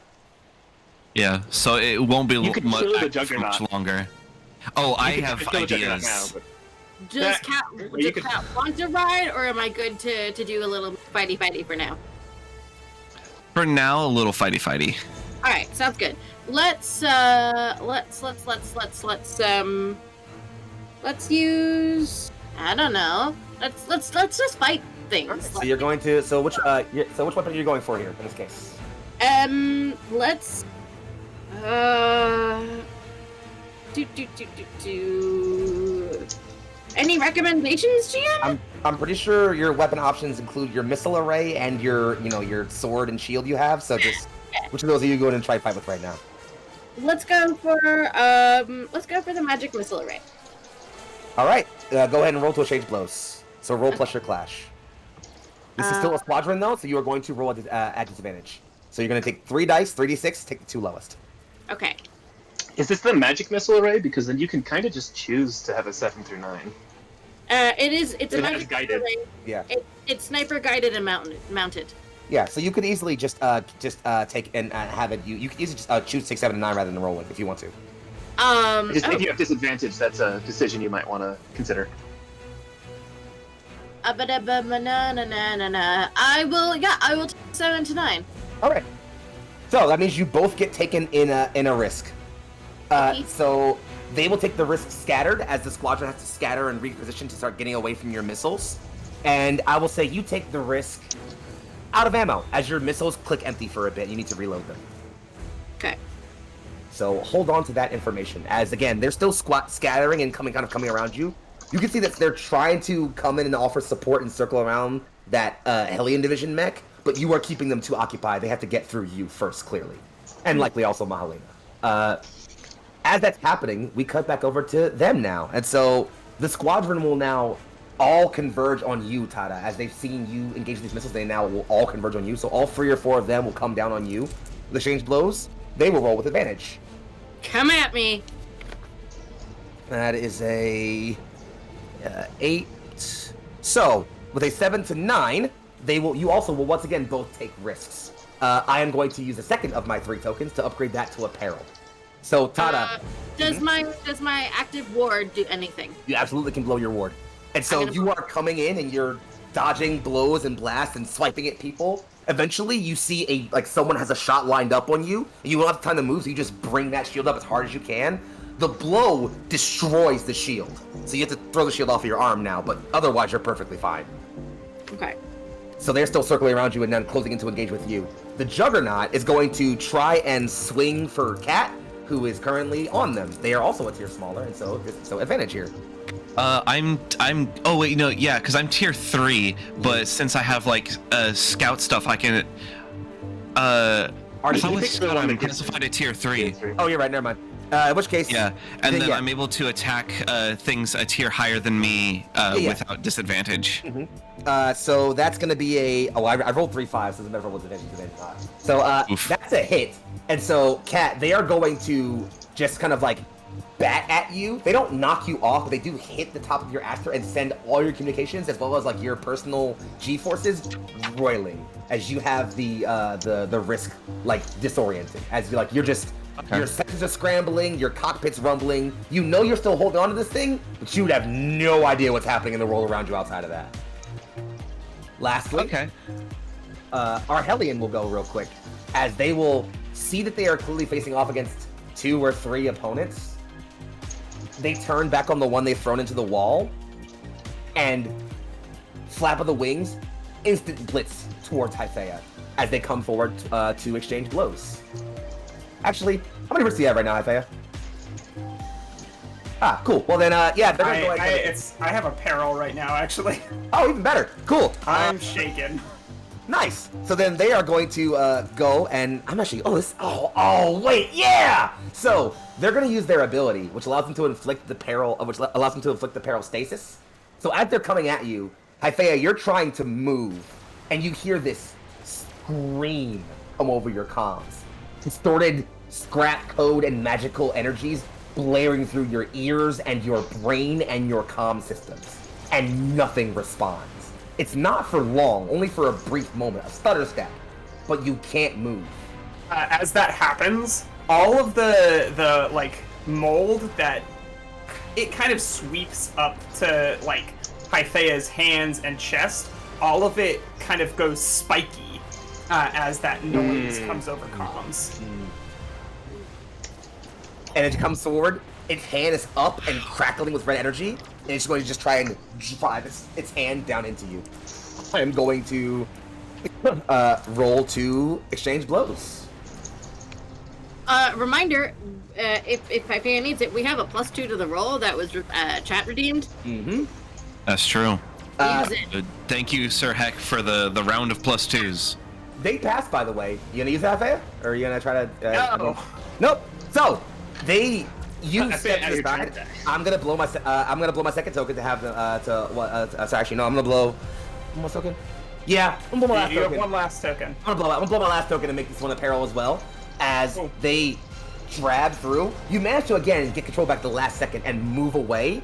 But in that last second, that arm spears through your left arm joint, and when you pull, it rips away in metal and mush and fungus and ichor. And so the Merciful Sister now no longer has its left arm. Hyphea screams in the cockpit because the only time she can feel any kind of pain is when she's sitting on the throne of her Aster. You can hear a voice come over comms. Directly to you, Hyphea. And again, because of that distortion and screech, those nearby, most specifically Mahalina and I guess Tada's, you know what? You all hear it. Your squad comms go live. Hyphea, you can tell the voice is coming directly to you as it speaks and just says, "You abandoned us, Hyphea. Now he will bleed for it."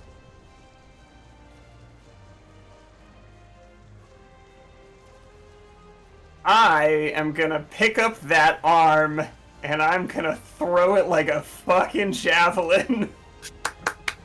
You take the arm and you hurl it.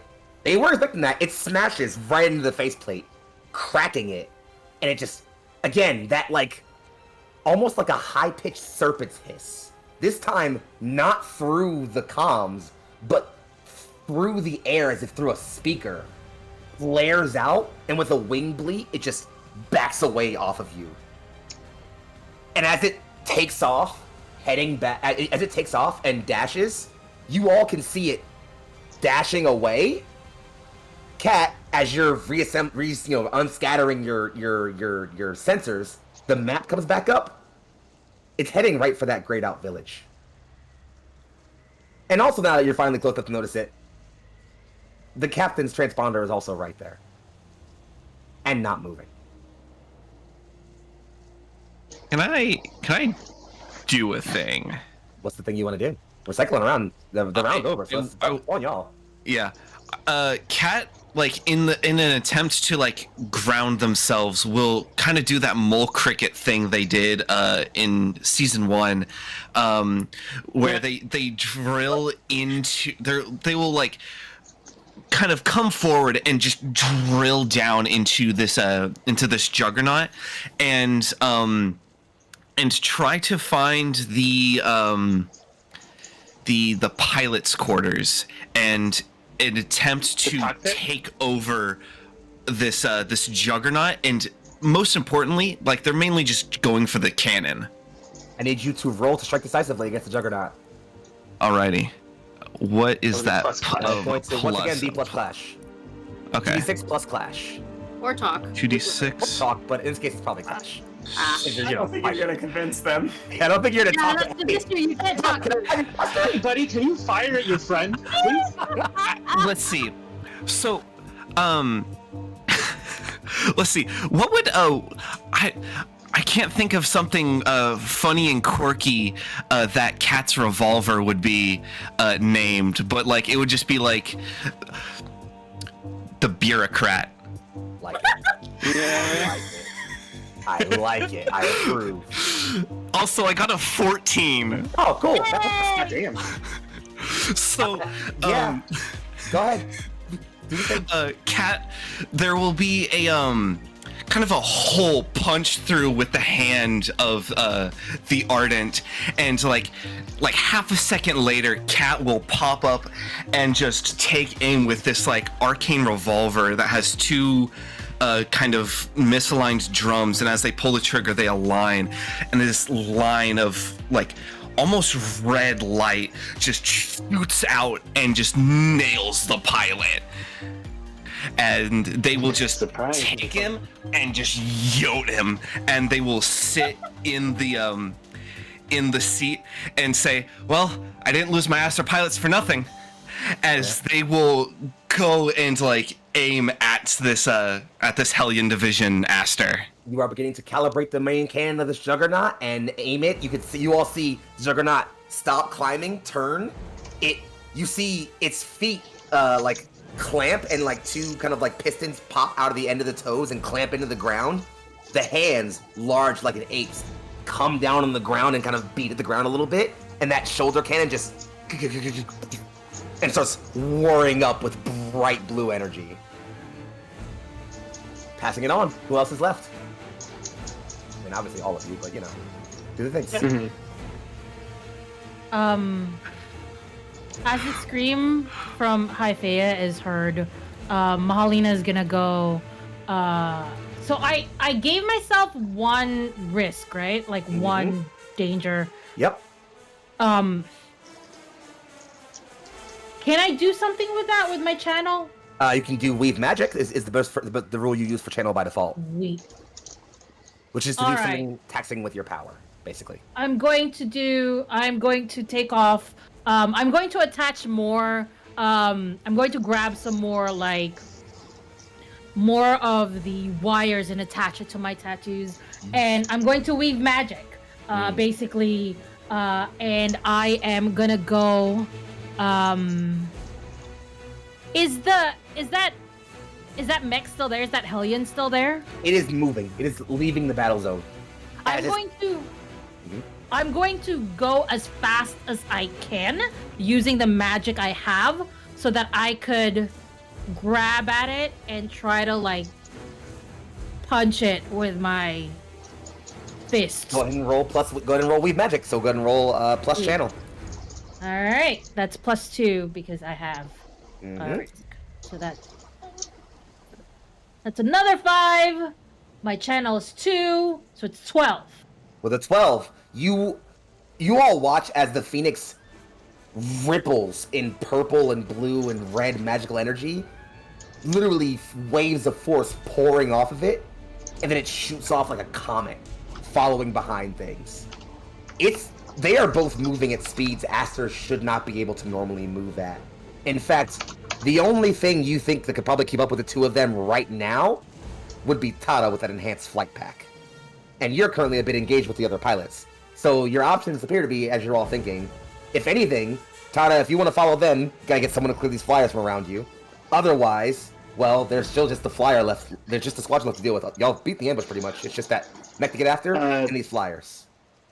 Assuming Gregarious would know that, I like the idea that he's still like on the Aether line, and the unbalanced is that he's like penduluming back and forth as he's going down it. But you know, that's just simple math for him. So he's going to basically say swap targets to Tara, and yeah, he's going to try and they're still acting as a squad. Can I hurt them all as a squad? Mostly, yeah. Clear me a path. Can I Yeah, can I fire at all of them as a squad? Sure, why not? Then yeah, this is. I don't know that I can say I know what their approach is, so I'll probably just fire at them with the gun. All right. Unless I do know, because then I would do a thing first. Definitely, if you're firing at them around, then you probably would know by default. These guys are also usually divine approach. Divine? Oh, sorry, well, I meant to say mundane, like the Juggernaut. My bad. Mundane. All right. So then I would like to activate, use a power, my chromatic focus, and swap my approach to elemental. All right. For the rest of the scene. Works for me. And yeah, you see Gregarious' entire mech, just the color of like the glowing bits ripple to now a sort of greenish, cackling energy.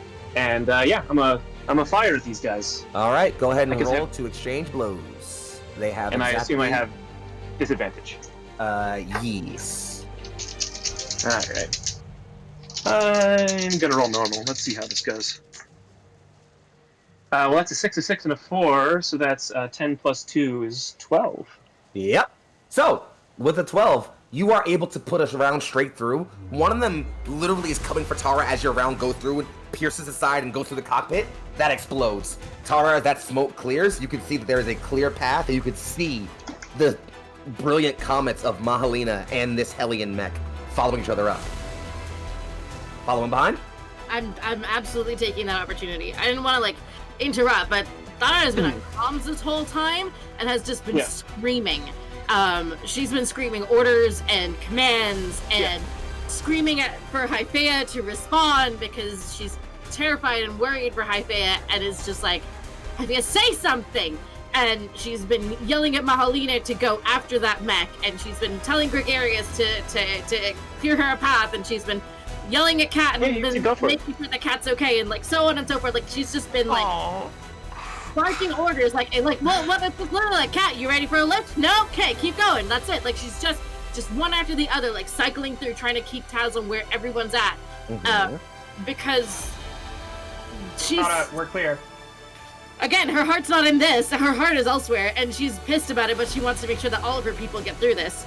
And if we're clear, she will absolutely take off. Do you want me to roll Weather the Storm? No, you can, with your enhanced flight pack, you watch as out of this like wing pack behind Tara, the back parts open up and 2 cylindrical spinning boosters come out of the back and begin roaring with bright pink and purple energy. And as you all just say, you're clear, go. A sonic boom of magical force throws everything around back as Tara zets off like a comet, flinging and spiraling. Mahalina, you almost think something shot at you, like there's a round coming at you, but as you evade a bit and that round spikes by you, it's not a bullet, it's Tara. It's an Aster-sized bullet. Pretty much. And you all three are rocketing towards this village. And as you are coming up upon what looks like, well, a group of burnt out, wrecked, destroyed buildings and old ones, you can see in a dug out furrow, in a crater, is a bulky mech commonly used by the Alba, where your signal is coming out of. And it is damaged. Heavily. A leg is missing, an arm has been severed off, the cockpit seems damaged, the head unit has been half imploded and is leaking smoke. This thing took a beating. Well, yeah, it did. Okay. Cat will quickly like as this I don't know if I can change, because as a scout I can at the beginning of a sortie I can hold 3. You may spend 1 to change your approach for a single move. I'ma ask G if he's been able to get a read on the Hellion mech for like what he would probably know of like what approach they would have, and then like in Cat's mind and how they're like charging everything up, change the Although would change Cat be able the to approach of engage the- with the Hellion mech? They have understanding the it's farther cannon away. aimed, and it's With the charging. Juggernaut, you absolutely can definitely still hit it from there. Okay. Yeah, that's the Yeah, what- plan. So, So Kat, would I know its approach? yes, you would know, and you would know that their approach is profane. Profane. So yeah, Cat would definitely channel the more of like the divine energy into this blast rather than the mundane. So, as that light in the cannon begins to turn from blue and green to a bright yellow white, and you're readying to fire this, I'm gonna cut right back to you. Yeah, I'm gonna come right back to you, Kat, after and make that roll in a moment. I want to kind of see if we can stay in this moment. So, Mahalina and Tada are both arriving at the village with the Hellion mech close there with you. You can see the captain; he is in that mech and wounded. You can't see him; you can see the aster he's in. Let's cut real quick back over to Greg and Hyphea. Hyphea, I'm assuming you've sans one arm on your aster, but otherwise you two are mostly okay. Cat seems to have control of Juggernaut, and the overall fight seems to have settled down. What's the plan? I think Gregarious would land next to her and detach from the Aether Lion. Are you all right?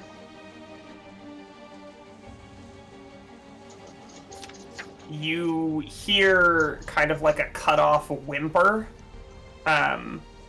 from within the mech. It hurts really bad right now, but I can push through it. I've had worse happen. Unfortunately, I know, and he like one arm to sort of help pick her up, or at least one arm of Mech to put Mech on feet. And if we happen to, I think we'd advance towards the village. I don't know that we'd even say words about that. Just start making our way there. Yeah, they neither of them, I think, have to consult any kind of map to know where things are headed. And if we happen to move by her arm, Garius will pick that up. Fair enough.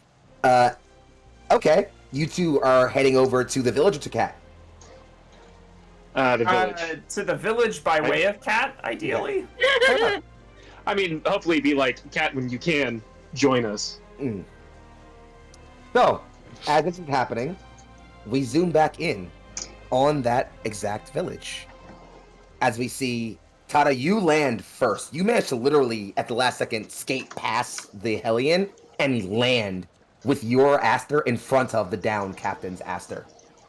The Hellion lands just behind you, its wings beating as it slowly descends, and just after that, like a comet, the Phoenix comes and slams into the ground on one fist and then comes back up, arms ready and still blaring magic all around it. The Hellion turns its head a bit. This place. I remember this place. I shouldn't remember.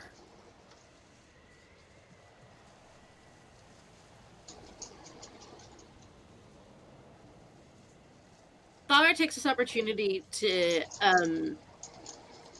get into a low stance. She is positioning herself between Lore and the Hellion. She has her Ruin Blade out. And it's almost like if the Hellion comes at her from up top, she's angled upwards at it, kind of a thing. And she kind of pauses because I'm assuming she can hear this. And what do you remember? Go ahead. Yeah, Mahalina does not listen and does not care because right now all she's seeing, she's in pain because of that tattoo magic thing, and all she's seeing is rage. As Thara is talking to the Hellion, Mahalina takes the opportunity to just use the Phoenix's fists to just pummel onto the wings and just try to rip it off or something. As with you the dash magic. for the wings, I'd like you to quickly roll exchange blows. You are going to roll with desperation. Cool. And that is negative, right? Your sixes count as ones. Sweet. So if I roll a 5, that's fine. Yeah, 5 is fine. Yeah. All right. Well, hopefully that doesn't make me roll whatever. Okay, the first one is a 1. Does my 1 count as anything, or is it just still a 1? Well, it's just No. one. Alright. Just a 1. Just making sure. Don't blame you. The ones count as Good question. zeros. Eat dirt. Ooh. So roll with defy, you said, right? Yes. No, you're 1 plus clash. You're fine. Oh, plus clash? Mm-hmm. Okay. So my clash is +2. I rolled 1 and 1 4. That's I hate math. 7. Yeah, there you go. You get a Phoenix Fist Or down 8. and you tear at a wing. You hear that same distorted, digitalized screech as it whips around and grips your Aster by like the neck and just lifts it and starts crushing down onto your chest cavity. You can start to feel parts of your Aster's cockpit begin to compress a bit as it's crunching down. And you hear it kind of speak, and it sounds where before it sounded collected, calm, maybe almost robotic. You start to hear emotions slip in. Interloper. Interferer! Mahalina, in like angry tones, reply, "You do not get to touch her. You do not get to make her scream." It stops squeezing. You know her.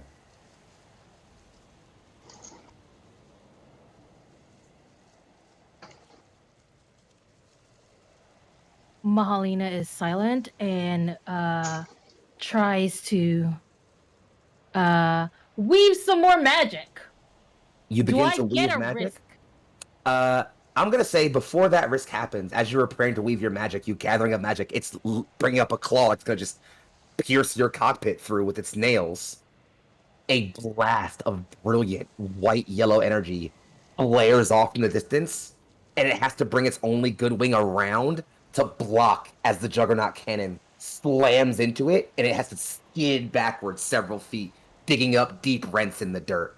And as it's holding this back, you can hear it screeching and screaming as it chucks Mahalina to one side, bats away the blast with the wing, and then just like begins to twitch and jitter, scream again, and then tear off running. I have a feeling it's towards the Juggernaut now. No, actually, away. I'm gonna load another round. You are loading another round and prepping for it to charge. It is making its way towards the edge of the island. Like it's heading towards a rock cliff face. And as it gets there, it reaches the end, drops to both knees, slams 2 hands against the edge of the rock. No more remembering! And smashes its own head into the side of the rock. The entire Hellion jitters and then falls over, leaking up red smoke.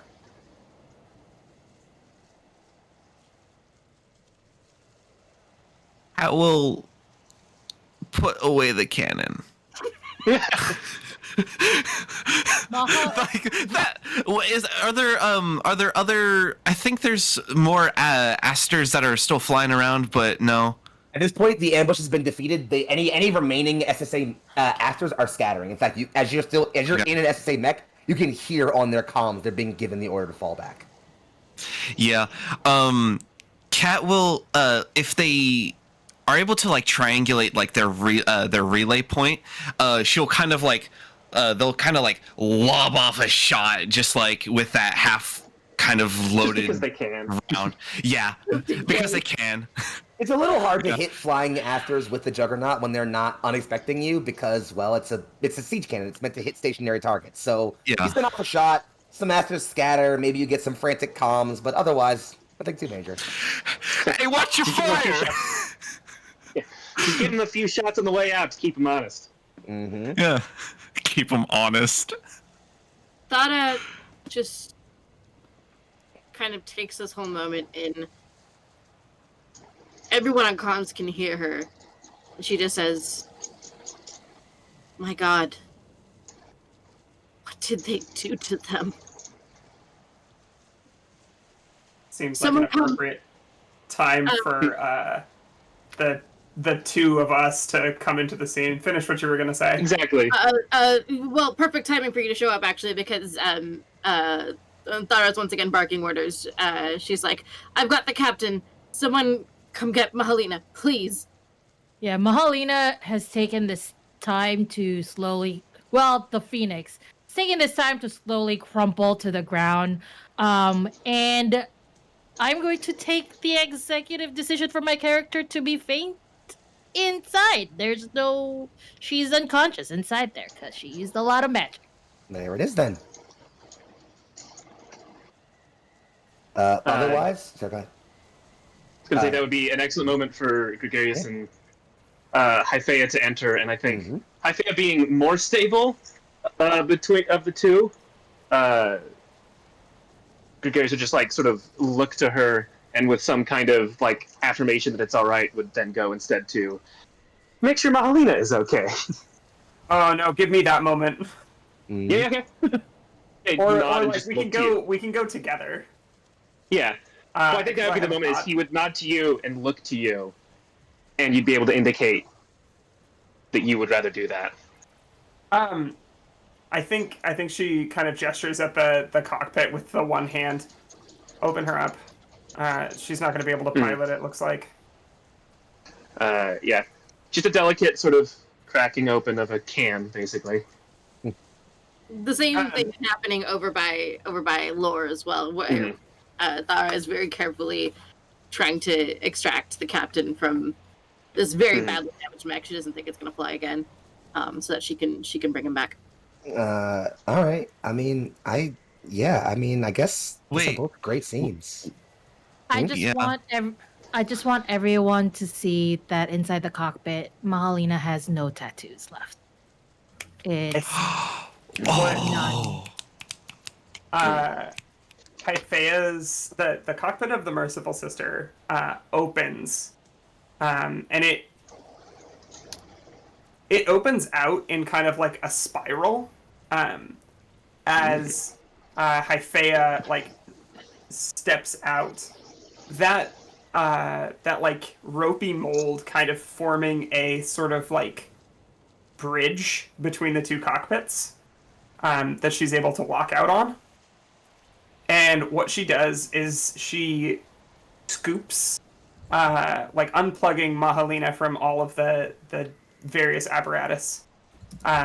Will scoop Mahalina out and like pull her back into the cockpit, kind of using the mold to sit her across the throne, while it like creates strands to hold her like head up, kind of like a hammock, while the two arms are underneath. We'll get you out of this. Swag. Oh. And then the Mahalina lifts up, or not Mahalina, but Hyphaea lifts up a hand and like hits the hatch button as it closes back up. Ari, can you get her mech? At this point, we may want to see if we can't get an airlift out of here entirely. And, start trying to call Strix.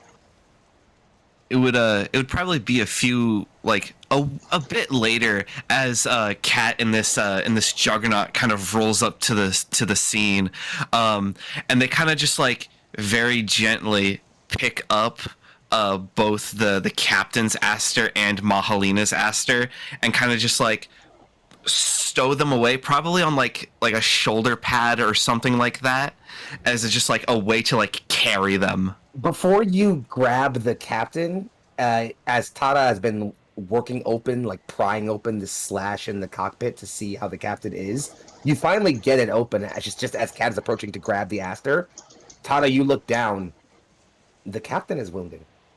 It's hard to tell given that he's sitting in the cockpit, but he is holding an arm in the other arm, and his eye patch has been ripped away already. You can see like the area where his whole eye was, and just a wash of blood dripping from forehead down his face, and he just looks up, just, what are you doing here?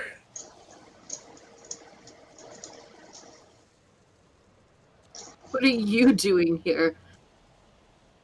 And she goes, don't answer that. We're getting you out of here. We can talk about this later. And she will also tap back into comms to be like, Strix, I need a medic. I need, she can't even get them. She knows the name. She just can't even get the name out, but she's just desperately trying to Strix taps back in. Calm down. I have Delana on station. We'll get him out of there. And there's, dare I say, the slightest hint of a knowing tilt to her voice. You do feel that rapidly shift to a kind of concern as, not getting ready from Phoenix. Is Mahalina okay? Hefea's got her. She's unconscious. She spent the whole of her ink. That's just like her, isn't it? We're inbound for a pickup. If the area's still hot, clear it out. Otherwise, just sit tight. Strix, I found a tier 4. Can I keep it? You found a... Do we have room in the... Later. You can either take the tier 4 or the Hellion mech, but you can't take both. Ian. Oh, fuck! Which one's better? Fuck! We want the Hellion one. As y'all are debating that, Tada, you, if you want, could easily hop down out of your out of Chandani to like go help the captain out. By the time you are descending on your lift wire towards his cockpit, he is definitely very, very out of it. You can see the haze in his eyes. As you kind of come down, he just looks up and just, I wanted to come home. And then he passes out.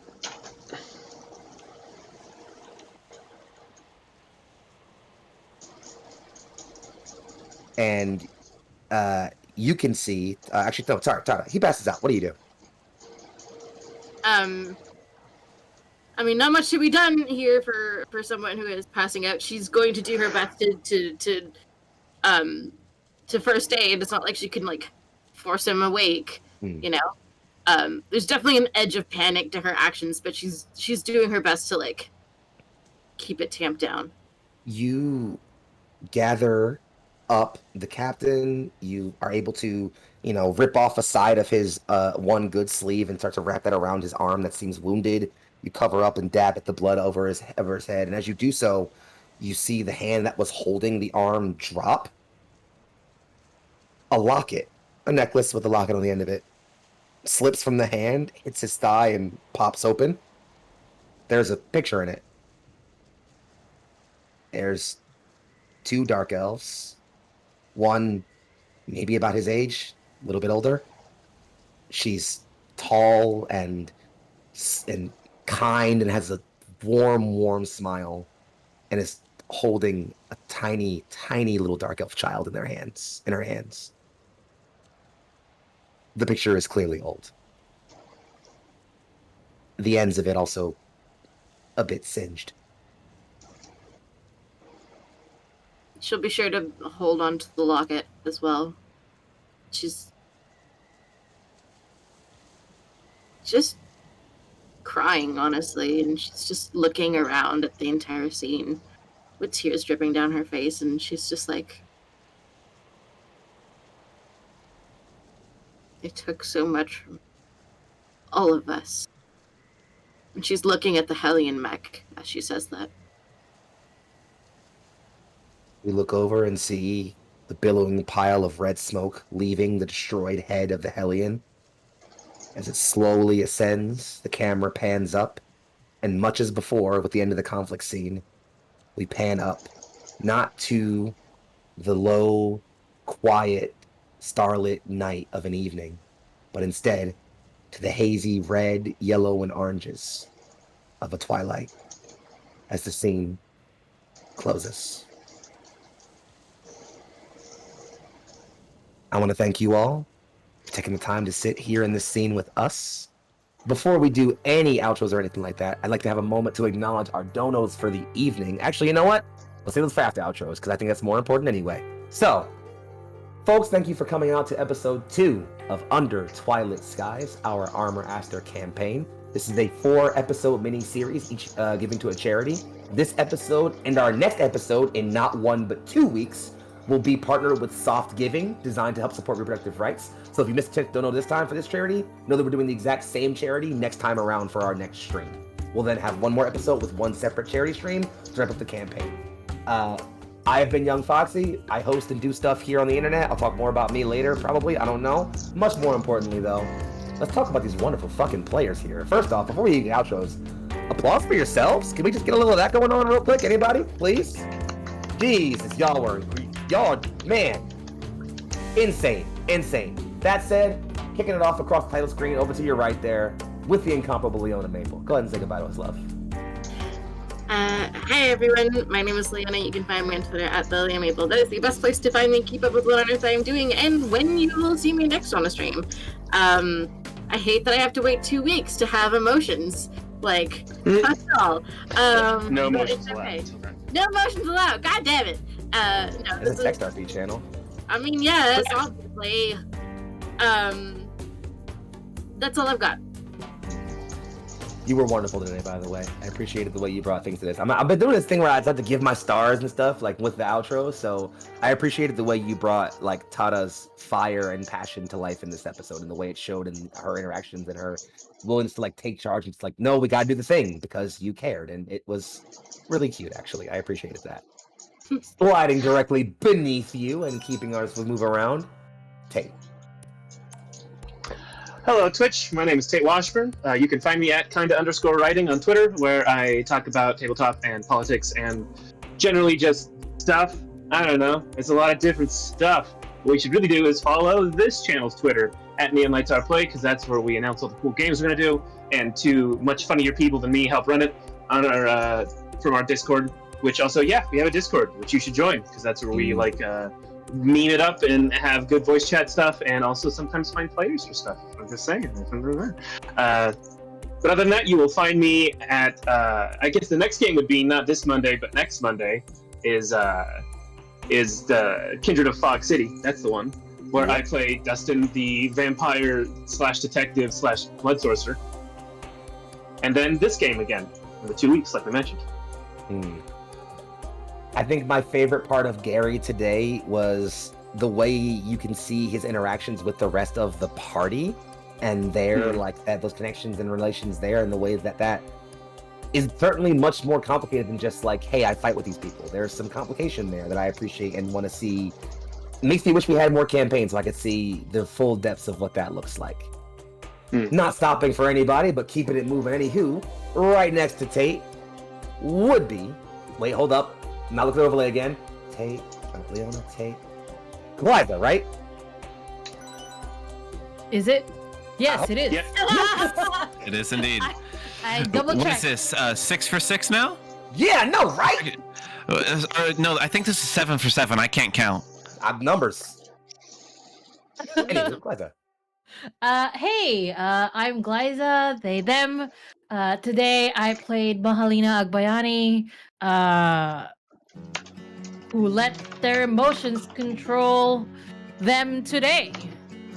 So that was fun. I'm a person of many hats. I'm a podcast host, I'm a writer, I'm a variety streamer, I'm a talk show host of a show called Trial Run. It's a show where I interview different TTRPG personalities, creators, players, GMs, and everything else in between. I create a character with them and run them through a quick one-shot. Speaking of TTRPG personalities, I am one as well. here's what my calendar looks like in the upcoming weeks. On Saturday, tomorrow, I will be playing on my channel, Angels with Scaly Wings. I'm also raising money for reproductive healthcare, so if you want, you can also drop in there tomorrow morning at around 9 a.m. Pacific Standard Time, where I'll be dating dragons as a normal human being. On Sunday, I will be on 2 shows. I'll be on the Bear Pen, playing Blood on the Bayou, which is a Vampire the Masquerade game. And then in the evening, I will be playing the Dewdrop the Genasi on Iridian Nights on /rerolls. And then on Tuesday, we have... on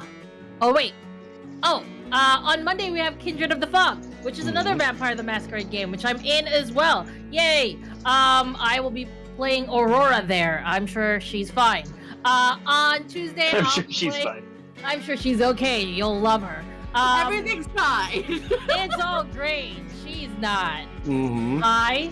On Tuesday, I will be on Harsh Realms in so I'll be on Girls Run This World, where we played Harsh Realms, which, by the way, spoilers, we're in a groundhog situation. I've never had the chance to play in a groundhog situation, but here we are, and I'm living it. And then later in that evening, I will be running a Monster Care Squad one-shot over at Chaotic Wonderful, because I'm doing 2 games a day now. Yay! On Thursday, the comeback of Esper Genesis, where I'll be playing Moira, the scholar turned ninja. And then that is it. That's where you'll find me this coming week. I hope you don't get tired of me, and if by some reason you forget all of that, I'm usually announcing it on the Bird app anyway under @ClassicalLiza. You should follow me there because I'm occasionally hilarious and I'm always a delight. Thank you. Next. Sliding on right along, we come to It's Chouse. Ew. Wow, this has been a session, hasn't it? Uh-huh. Yeah. Damn. Anyways, I have been and will be Chouse. I have played Catalyst. You can find me mainly here and in our Discord, which you should join. Join it. Do that. Um, Man for it. and Do it. yeah, the next time you'll see me here is in 2 weeks. Correct, Foxy? Yep. That's when our next episode of this is? Yeah. I'm not in very many things. Yeah. I get overwhelmed easily. For now. So, yeah. Just wait until that Star Wars thing's come around, but, you know. You're so good in everything that you're in. It's That's not untrue. Oh, I also, just spew bullshit. didn't give stars to Mahalina either, so I'm gonna fix both of those real quick. So Mahalina, I always love it when players are willing to risk themselves for the sake of the narrative and for to make the drama more intense. It's always fun when players put that on themselves. So I really appreciated the way you went into that, and I thought that was a really fun choice to make today. For Kat, I just enjoy the way Kat is so with the shits in the fiction. I really enjoy the way at any given moment we can just find Kat in some hijinks, and that just always seems to make some really good moments that I appreciate. And it makes it fun for me to narrate as a GM. I enjoy the hijinks. Yeah. Just oh boy, what kind of bullshit is a Cat up to now? Jump cut to something exploding. Pretty much. I think they're over there. And of course, Gremlin giggling. last but not least, like that kind of exactly. Yes. I'm sorry, I should have killed Chaz. Fine, you did great. Oh, fuck. Oh, while we resolve that, last but certainly not least, as I've already said twice, Legendary Vermin. What's up, everybody? I'm Legendary Vermin. You can find me as Legendary Vermin on all the places on the internet that matter. That is, of course, Itch, Twitch, Twitter, and I suppose YouTube. Today I played Subject Hyphea, dead wife, dead girlfriend, but still kicking. Or in today's episode's case, taking her severed arm and throwing it at the face of another mech. That's how you gotta do it. That's called the Hyphea maneuver, in case you were curious.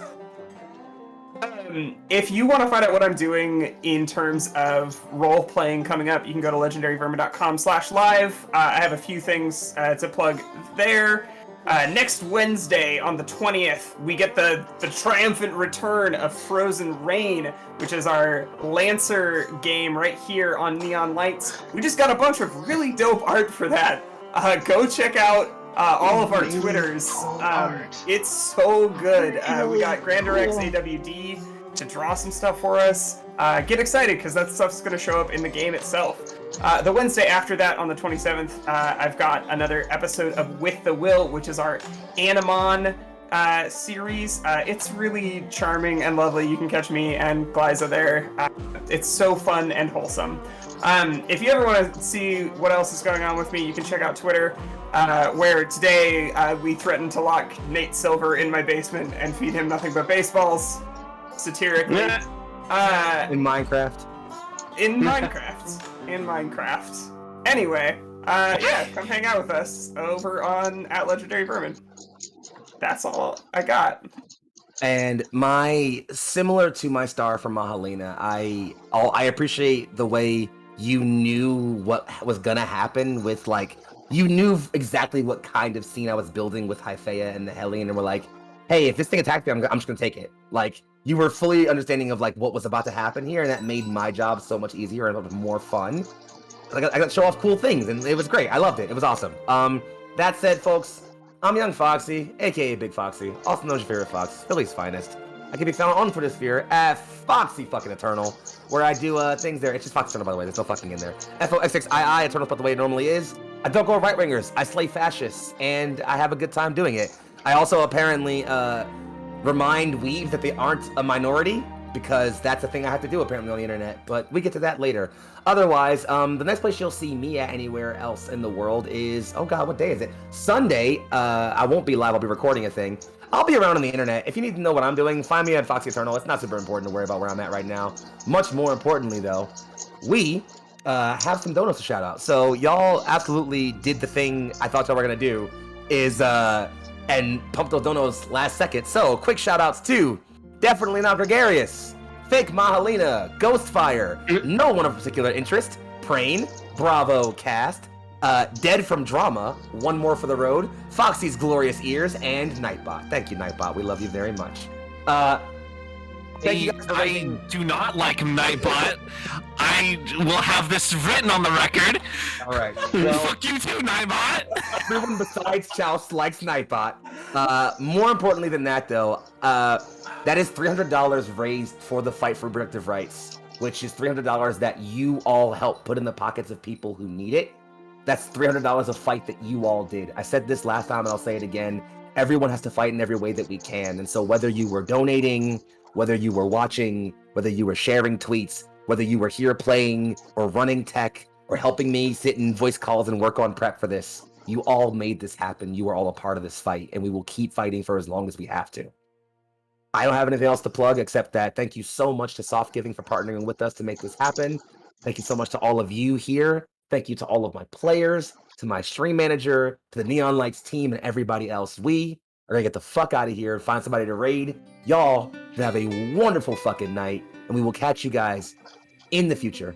Until then, remember, fight back. Good night, loves.